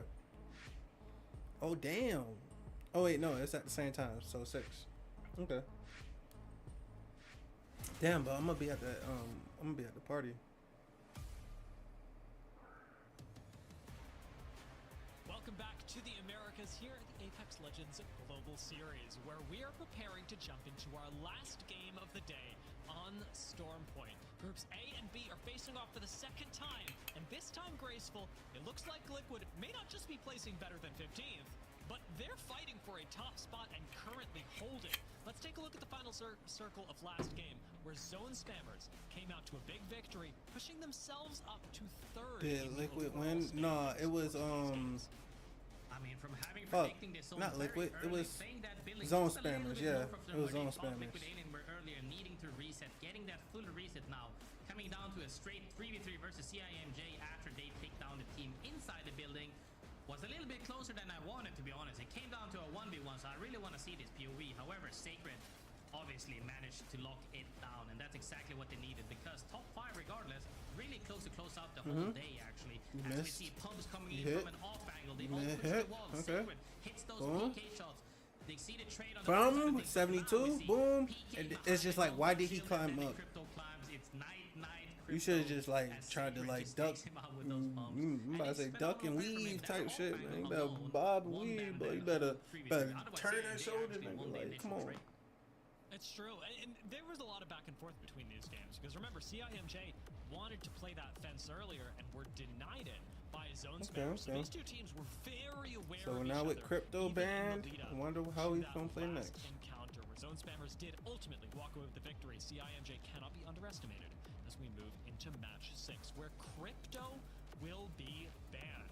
Interesting to see Crypto banned. We've still got things like Rampart available, where that was a really I'm guessing Rampart Watson's. To now take Crypto away does deny a lot of scouting, and realistically, if you want to be running Rampart, a recon Watson, legend now, you're running Sparrows. Sparrow or you're running nothing. That's the thing, as we have seen, you know, recons over time have gone from the typical, you know, the bloodhound and even the path and a lot of stuff like that. Now it mainly goes to, we gotta be fast on rotate, because like you have to remember the pacing of Apex Legends in its whole keeps evolving. You know, we've gone from needing to run everywhere to more balloons on the map, to tridents on the map, to mobility in kits and legends in themselves. I ain't gonna lie, if I see some lifelines, maybe a Mirage or two. For that long range UAV scan, now you want to opt for Sparrow to get that and get go. So Sparrows, Ramparts, maybe Watson, instead of using a medic, because you could just I think you could res as Watson, unless I think they've nerfed that. More information on the teams that surround you is the real strength of these recon legends. We've seen some teams play for third beacon scan, but it's really not as powerful or hasn't been utilized as much in the Americas as we saw it during EMEA. In EMEA, people were really running for third beacon scan. They were playing off it like their life depended on it. And in the Americas, teams do seem a lot more comfortable just moving into zone and trying to figure it out, take their best guess, and then adapt from ring to ring, which is something that, weirdly enough, Zone Spammers will be forced to do. They picked up Catalyst so they could get a ring console scan, but they don't actually get the ring console spawning at Sparrow, middle, which leaves them in a bit of an awkward fucking spot. cat. Okay. Yeah, they're definitely gonna have to grab a rotational beacon, as I like to call it as well, to make sure that they get that information. If they are, unless sometimes you can predict early, it is very hard though, but it could happen for sure, because when you all in some areas, Rampart and Reef, it's gonna be a rough time. Sparrows. I see way more Sparrows. Does it pull more towards A Sparrow? few Does it lives. pull more towards the southeast Yeah, Sparrow's side, out. towards Nuggets This is a the little last bit, match of the maybe, day potentially anyway. not. Now you have these rotational areas where you can actually make plays. CIMJ in a spot to where they're evacing even deeper. Maybe are they going for the next eggshell or the next egg? It does seem like they're going for that spider choke. Maybe they'll move past deeper. It does seem like it, as some teams are opting for very deep positioning. I do like this because when you're that confident in the last game, they were very confident in acknowledging the win condition. As we saw, that TP placement on that spot was to win the game, right? Can they do that consistently? One of these games, they will close it out, because even second place last game was really good from them. DKK and CIMJ both share the quality of having landed on a ring console, so their guess is honestly better than most people's. Pylon didn't end up spotting with one, but with Jurassic and Barometer both having that advantage, TSM and Durags are going to rotate in. TSM did get the ring console over at Cenote, so they'll be a little bit late, but it's still absolutely possible to make this work. A lot of people rotating through Cascade as well, and Liquid Alienware got the information that Zone is headed south, but they got that from all the way over at North Pad. So for Liquid Alienware to compete with DKK and stay in first place, they're going to have to play edge like their life depends on it. It definitely do, because DKK is in a spot that is almost unpushable unless some teams push from coastal campsite through that tunnel, which is, in my opinion, kind of easy to hold out, especially when you have the likes of Caustic, but in this case Watson. They should be able to survive leading at least into mid game. Liquid Alienware, however, need to do a little bit more work as they are, like you said, more on the edge side of things to where you are forced to take several engages and come out on top. But if we're talking about Liquid Alienware and we're looking at the previous games, they have been coming out on top of fights for quite a bit today. Nice Guy's high ground and the scan does let them know that there's a team basically right underneath them, just in case their headphones weren't working properly, because I am sure you hear the clamor as Nice Guys get rotated underneath. Ninjas in Pajamas, the squad that just passed them by, booking it down to the south side of the map and to the next ring, leaving Nice Guys with the chance to hit a ring console scan themselves. Falcons sat in the center of Jurassic. Not in a terrible spot by any means, likely not where the ring is closing or where it's going ultimately. The big problem's being besieged. As Stinger Bolt comes in, Falcons get flanked. Falcons don't seem to have a lot of options. Good shot. A nice shot in the back by Zero reverses their fortune, and the Hot Dog Mafia. Yeah, get rid of Hot Dog Mafia, bro. Like, come on. Like, why does their name Hot Dog? Falcons, y'all are out. Yeah, no, they're done. Over to the Falcons. No, he's done. He flipped out right now. He's in between two teams. I don't know how he's alive between these two teams, but Yeah, I say he still died. That was just. Falcons are eliminated in 19th. The Ninjas in Pajamas helping push them that last little inch out of the lobby. I will say, very nice angle from Zero with that face into the side angle, hitting that huge pump on and turn the fight into leading at least a little bit more positively for them. But I'm pretty sure in that moment he probably wasn't thinking about it. He's probably just thinking about, let me secure a point real quick. Teams are on the pace to make it to your locations, get thirded by NIP, and also I believe it was 8 Gang on the other side of them. Oh, look at this nigga. Don't you shoot. Don't you shoot. Not stopping just yet. Oh! 8 Gang is getting chased out right now as Kuzme trying to stay quiet as a mouse right now. It's about ratting it out at this point. Taking a 3v3 versus NIP doesn't seem possible. McLovin looking for Kuzme. Oh, I found him. No, he didn't. Oh, he did. Oh! Sure, he saw him there, actually. Kuzme preparing for the hide-and-seek tournaments yet to come. Hey, yeah. I mean, I think he's happy for now. He's good. He good. If they keep looking, they tripping. He's definitely around there, but they left it for now. Maybe he can make it out. Maybe he cannot. Nah, he ain't making it out. Kind of locked in into the southern side of the map right now. We saw plenty of teams in there. Oh, man. They do find him. He doesn't go down without a fight, as he does take one down, but that trade is. I ain't gonna boy, the way y'all be checking these areas, that looks sus. You just fucking running around just to fucking find a man, bro. NIP sitting in 6th right now because Falcons have gone out, and it was NIP that helped push them out. They could usurp Falcons' position in 5th at the moment. Look at this nigga. Would be a big boost. Nigga chilling in the water type. Very welcome, I'm sure. 14K. We're gonna hit a quick respawn in Millage. And this is a bit close for comfort, as we happen to know that Liquid Alienware are rotating through Ceto at this exact moment. Having spotted a fresh respawn, will they come over and try and pick a fight? Because if you are playing Edge, and if you are Liquid, one of the teams that is known for their team fighting, you may very well start feeling an itchy trigger finger. Yeah, and I think that they're keeping the gas on the pedal right now. Staying true to their name, always have been playing fairly slow, getting stacked, making Kyle, sure I know you mad. Y'all done packed up and either going home or y'all already home. One, two. Pulling further towards coastal instead here, towards that hill. CIMJ will be very happy. DKK probably even more happy, because even if it does end up pulling even deeper past that, they can still have a nice way into that end game straight underneath that hive of pioneers, as they are playing in this tunnel right here. Keon, win it. However, for the likes of the other teams, making it up that hill, whether it be through Thuggets playing above Spider Nest or through the Pylon Hill, is very hard, because those hills are already hard without the sniper meta. Add Peter and Short Rifle into that, and it'll be even harder. Yeah, like the TLDR for the zone when I saw it was DKK happy, Barometer teams very sad. This is not a good day to be in Barometer, especially with Gibby banned, no Trident bubble rotates available to you. It'll be tough. Not impossible, however. And Liquid Alienware actually have one of the better chances of making it in, since they can rotate in through the north side, in through Jurassic, and get the ring console scan that is there ahead of every other team in the lobby. This could be huge for Liquid Alienware. And on the other side, they could just be gatecapped like everybody else. We're going to have to find out, as for the moment, ZZ are planning their rotate in.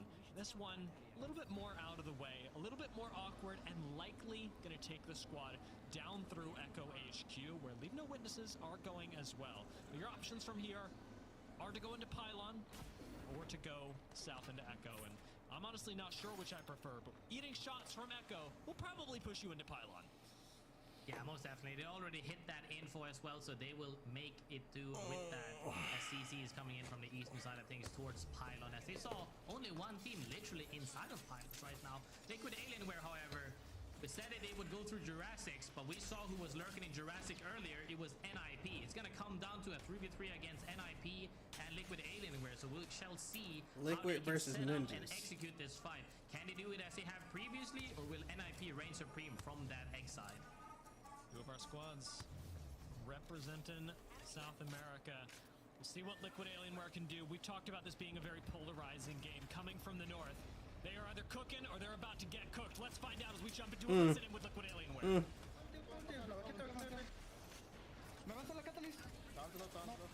Oh shit, Liquid's out.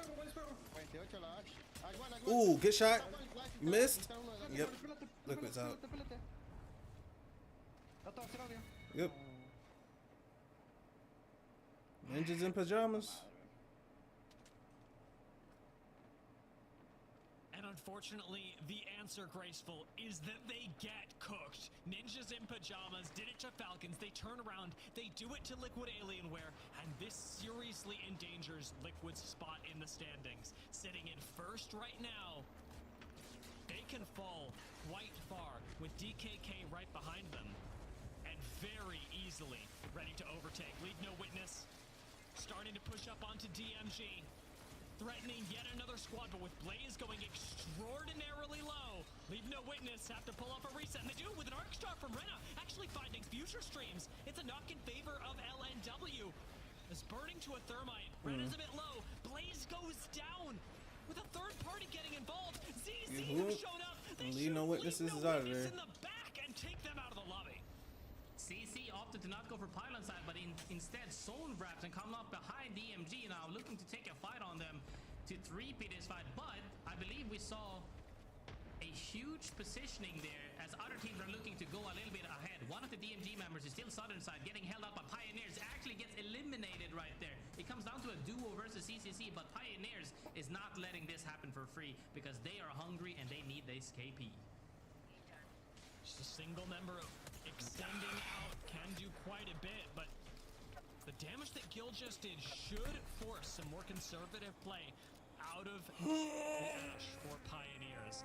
ZZ gets a reset and play for now this north side of the zone, still extremely challenging, and Wraith Portal not quite available for Gil just yet. That's the main mobility tool for ZZ. If they don't have Portal, it's going to be, I'll say, nearly impossible to move across the open space that happens when we're over by Coastal Camp. I mean, CC is going to hope for a timing on the northern side because Sentinels still have to move from Pylons up towards Nugget.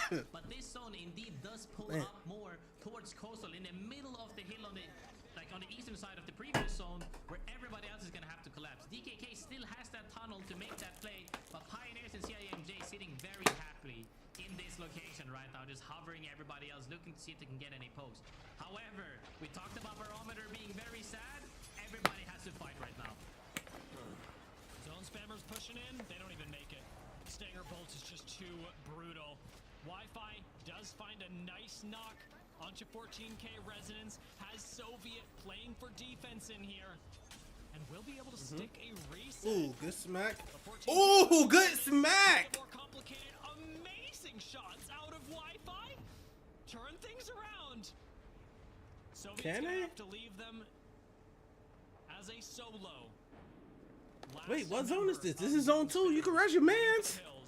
And hoping not to be spotted. Ninjas in pajamas, quite busy over by the Oop, egg zone shell, but looks like they've got spammers. time to spare Ape for it. gang, Zone spammers gone. Ape gang go seeing DKK collect placement points. Make no mistake, they are at 57 points to the 58 that Liquid have. One more placement point, one more kill point. DKK are taking first.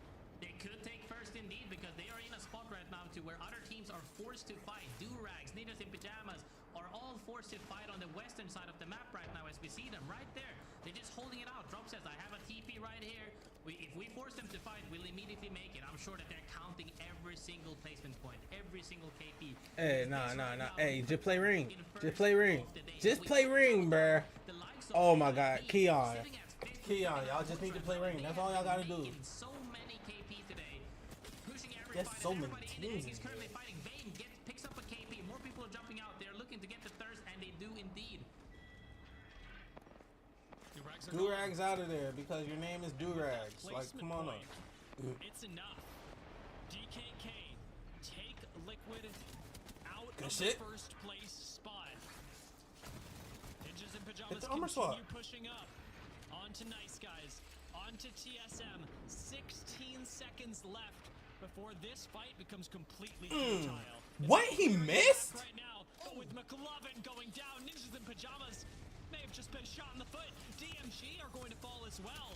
Ooh, good shots. It's cooked. It's cooked for NIP. They're going to try and stick this reset. DMG having fallen recently gives them a little bit of space. Oh TSM no, have that to was zone reset on the 3 high ground. earlier. Okay, NIP that's why they get couldn't their res. Okay. third. And they have Catalyst back in the game, so maybe they can make it up this hill, but Thuggets still stand in their way, Graceful. Nugget is standing in the way, but we saw the timing earlier from Hot Dog right there. You remember in the choke towards Down Beast? If they get that timing where Thuggets have to look at another team, this could be their potential to walk up as DKK made it up that hill. Currently looking to fight Nice Guys. Come on, Keon. Y'all win this. Good shit. Come on, Keon. But not for free. They get a trade on them, but it does look like DKK Good shit. to close this out as they do. Nice Guys gets eliminated. TSM is walking up the hill. NIP is walking up the hill. Thuggets is trying to hold out the western side of the map right now, but several teams are fighting for their lives.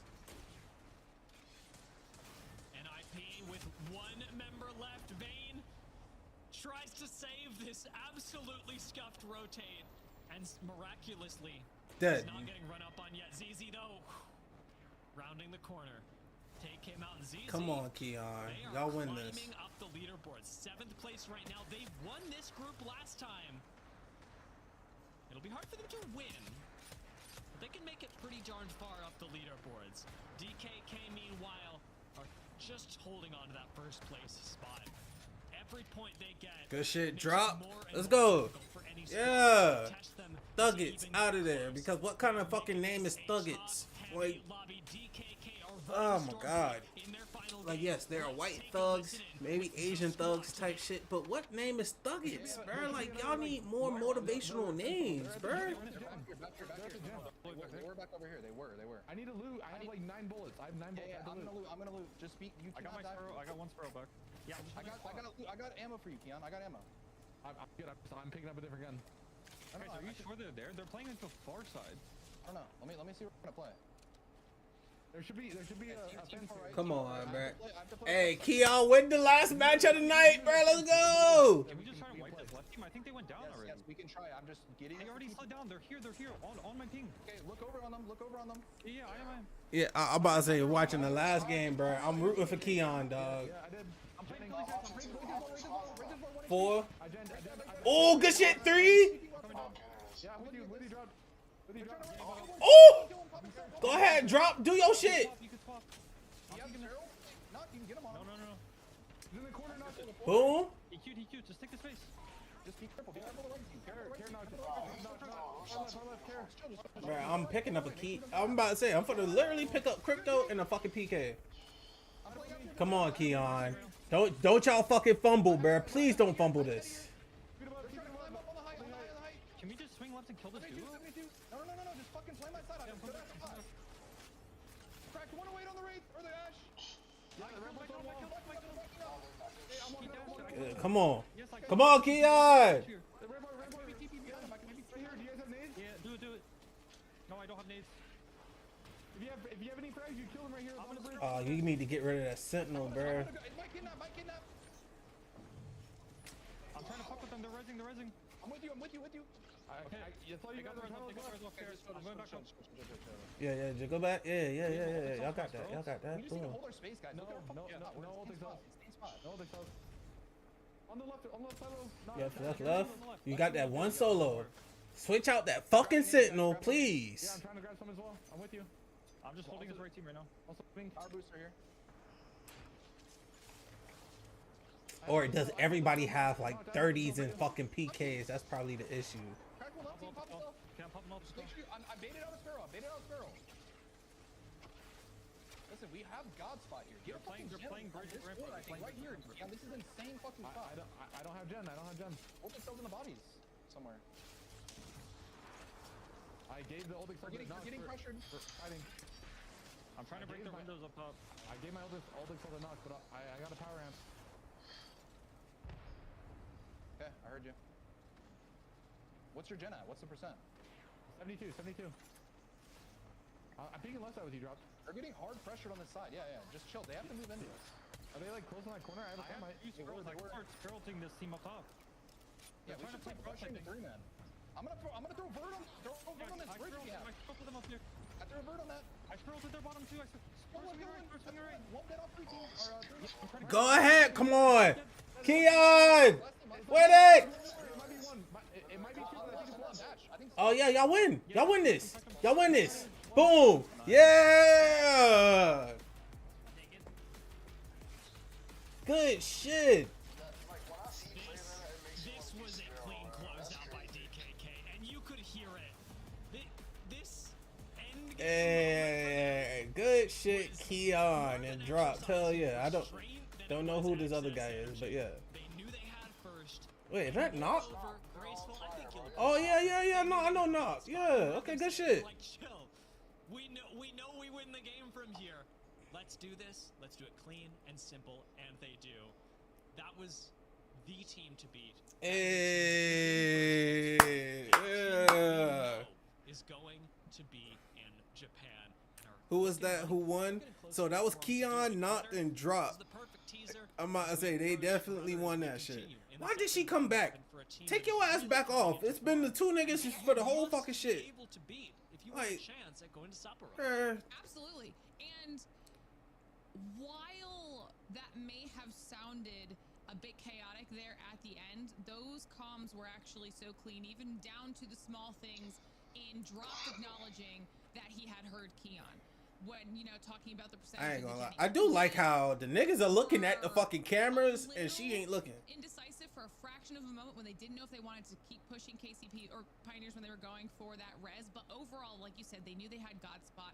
They knew that they had the advantage over the duo that they were certain was in Sentinels on the left. I mean, that was so well executed, and all day was well executed by them that I'm excited to see what they will bring to land after, months. Hey, of that boy really Keon going to Japan. at these results. 12 kills by the end of it for this win. Hey. To add just another notch into the belt for DK. I think the top 10s I mean, go. they've been playing phenomenally. We saw second place in the first game. Well, Now wait, we they're gotta winning see. again, consistently getting into these spots where they are consistently No, I'm about to say taking fucking shots. How's When they on are in that Falcons. game, they still rack I feel like TSM fell off after they lost Howl. Second place, however, After they lost Howl and Verhulst. but I would like to say they need to revisit that vault because not swinging Yeah, Team Falcons is in top 10. out of that platform ended up losing. Oh, okay. Yeah, TSM is number 10. Opposite side of things of I need losing. Thuggets to get out of there.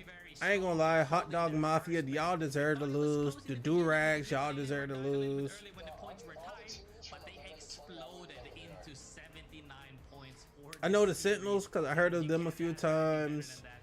And Rock. Rock Esports heard of them a few times.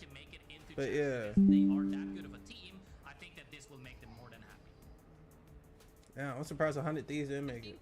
Oh well. Another thing too, Dia, to point out now that we got to see not only these overall standings, but just from the series alone. No we're one from seeing a TSM little bit is left? of, the emergence Oh, of from the Sentinels original as well, where you TSM? talked about Oh, that's what why. it was for That's why TSM is trash now. really kind of TSM used to be the solid match shit. here today on day They trash 4. now because nobody from the Continue to original obviously team throughout the there. rest of the split, but I'd say this is a great Shit. start.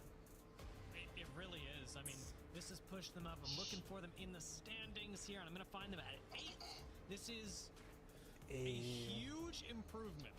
From Wait. where Where however, they have played is? 3 series, and I'm many of our teams looking. have I'm played 2, overall so realistically, this standings. 8th is probably a little bit more like 15th, Boom, boom, boom, 16th. bam.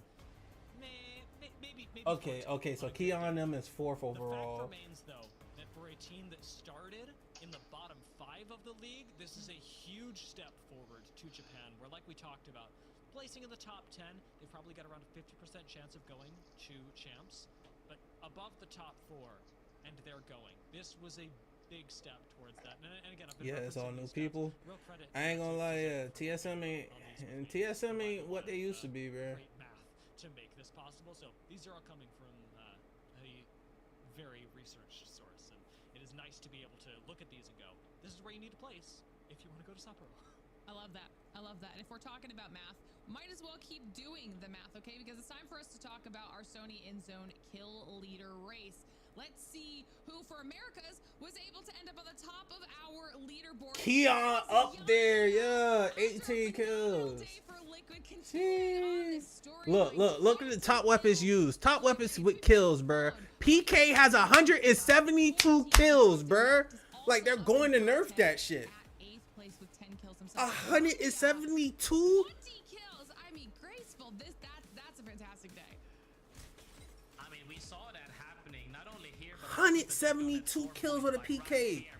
And then the second place weapon is a 30 with fucking like 30 some shit. That's wild. But 2 kills as well, but they even got more earlier. If they had fought, What's the you don't even see 301s being used, bro, which is wild, bro. not straight crazy day for them. Even though they're more than happy with this, like you said, it's a great step in the right direction to secure further up the leaderboard. Yanya, however, one player that I think everybody loves and knows to be a phenomenal player. I love that we get a chance to take a look at these damage stats as well, Dia. I mean, this is just kind of like the icing on the cake for them today. It's the perfect way for Liquid to stage a comeback. And again, this is a team that is really difficult to doubt, and at the same time, a team that often gives us reason to do it. They'll start tournaments, it'll be a bit rocky. They'll have whole splits where it's a bit rocky, and inevitably, Man had 20 kills. Sheesh. To see them, That man said, "Hey, I dropped a 20 kill badge, always 20 kill badge at ALGS." This looks impossible, but the fact that they are at least giving us some more hope than they have previously, where we see them make it off of one game into the finals of a LAN, or off of one game in the regional finals to even qualify. The fact that they're giving it to us early is much better. It's doing my heart a lot of good. Right, and then on the flip side of that, you know, obviously DKK coming through with the win, but then you're seeing that also reflected in their individual performances, Graceful, by having Keon right there in second, dropped in third, I mean, knocked in eighth. You've got all 3 of them in the top 10. It just speaks to not only how well they were working as a unit, but just how much they were putting in on an individual level as well. I mean, I just want to see how many times we're in those end games, because we saw second, we saw first. When you're consistently getting into end game this often, kills will come in eventually. Now that we're talking about the fact that all of them can shoot their guns very straight, it just makes it even easier. It even got to the point where I believe it was one of them saying, "I have no bullets," and we looked in the bottom right, and it was 2 bullets for the Peter. How much has he shot the entire game to have no bullets in this moment in this game? So I mean, they've been shooting their guns really good, and I'm more than happy about that. Yeah, and a team that definitely deserves that recognition after a performance like today. I think what we're seeing out of these squads, because something that we talked about at the top of show, Dia, was the fact that what we had expected coming into Split 2 has been shaken up a little bit. That's kind of been the theme of today, right? And I love that that's just continuing to be proven by these teams who are stepping up to the plate and showing that there are so many contenders in this region alone for potential LAN champs. And it continues to be one of our highest variance regions in the world in terms of how much our teams change from day to day in their standings in their individual lobbies. Like we mentioned this morning, EMEA varies by about 4.5 placements. NA varying by 7 or more is a trend that is continued even by DKK's victory today. they've still managed to change their placements by 7 or more. So keep your eyes on North America because, or rather the Americas, because it is an extremely volatile region, and we keep putting forth like little glimpses of hope. Oh, you're a fan of this team? Well, it looks like they're really on fire today. Oh, you're a fan of this team? Looks like they're really on fire today. And it is so hard to track, but so satisfying when we see it pay off for a team like DKK today. Yeah, absolutely. And it's definitely making everything that much more interesting. I know today's match day 4, but tomorrow officially marks the halfway point of this split. Bro, I ain't gonna lie. I know I said I'm gonna go to this party tomorrow, bro. I may not stay for long, bro. I may have to hit back to the crib and watch some ALGS. That much more. We'll continue updating everybody at home as the weeks progress exactly on what those champ standings are looking like, but everything matters, whether it's that regional finals win, whether it's additional points on the board for any of those 24 squads based off of champs points, or whoever's going to be fighting tooth and nail in our LCQ for those last remaining spots. All of these performances will be building up to whatever success they find at the end of this season. So I am very excited to see what happens by the end of it. And while we're waiting to see if we can get an interview here with our winners, let's do a quick shout out, because if you're wondering how you could be playing up here on the main stage with us here in ALGS, register for any of our challenger circuits when they are available. Okay, there's still 2 left right now. The next one will be closing registration-wise on September I need a 24th. team. Happen September 27th through the 29th. Wanna And then you've got compete. one more opportunity there in October, which will close registration on October 1st. And then you'll play October 4th through 6th. You can head on over to battlefy.com/ALGS. And even this split alone, in multiple regions, we have those success I want a stories fucking of players team, coming bro. I out of need a the fucking challenger team to circuit, play some making their way ALGs. into Pro League, Dia, and then finding success once they're here. And some of them even coming back. The winners of our last challenger circuit, Gamblers, have Audi, Ossivian, and Nuts. But you'll rarely recognize Audi and Ossivian from Temper if you were watching Pro League last year, which I expect you were.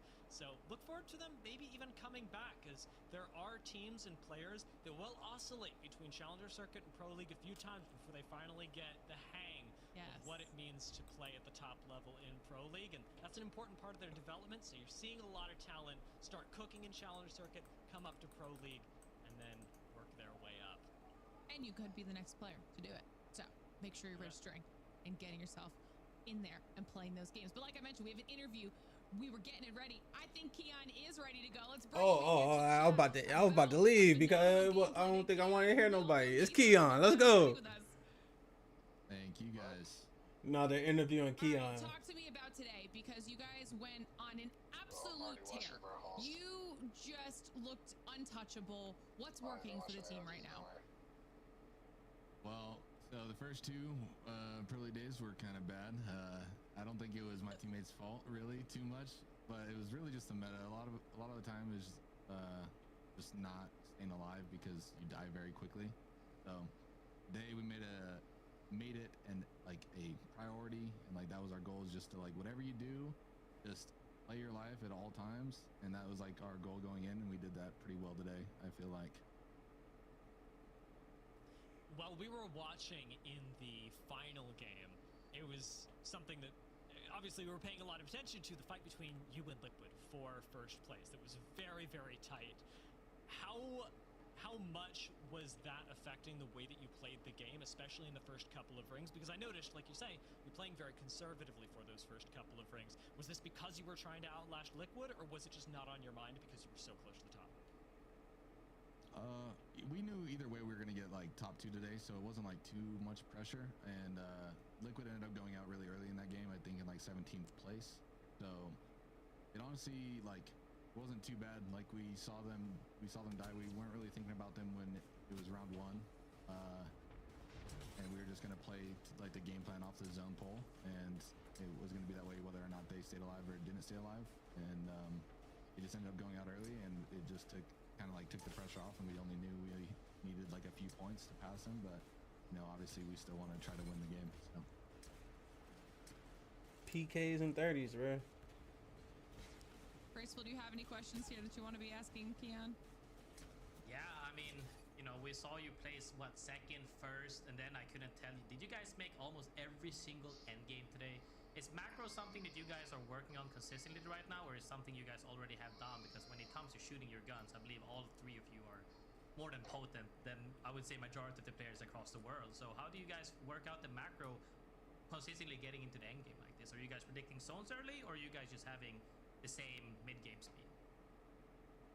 Yeah, I mean, to start it off, like me and Drop do a really good job of just like calling zones. That's like in the beginning of the games. That's like our main discussion every single time is like me and him are just going back and forth talking about the zones. First in that we think it is, overall and then kills, also first in he kinda fucking has assists, final first say in about damage, what first in entry knocks. we're gonna have. Damn, first in points, nigga. Like, yo, y'all doing that shit. So, for macro, I feel like we all know how to do it, and then me and him just do a good job at like saying how zones are gonna play out, and then obviously there's some RNG. You can't call zones perfect all the time. So other than that, yeah, it's just pre-planning stuff. I love Now, that, because hearing that you have somebody to ball off of is so important in these moments, because sometimes when you just have one person to, you know, make all the callings, just having that little bit of a thought from somebody else, especially your teammate, if you can trust each other to that level, is so reassuring, I'm sure, for him as well. But you guys have done a phenomenal job, so I just wanted to say thank you guys so much for that nice performance for today.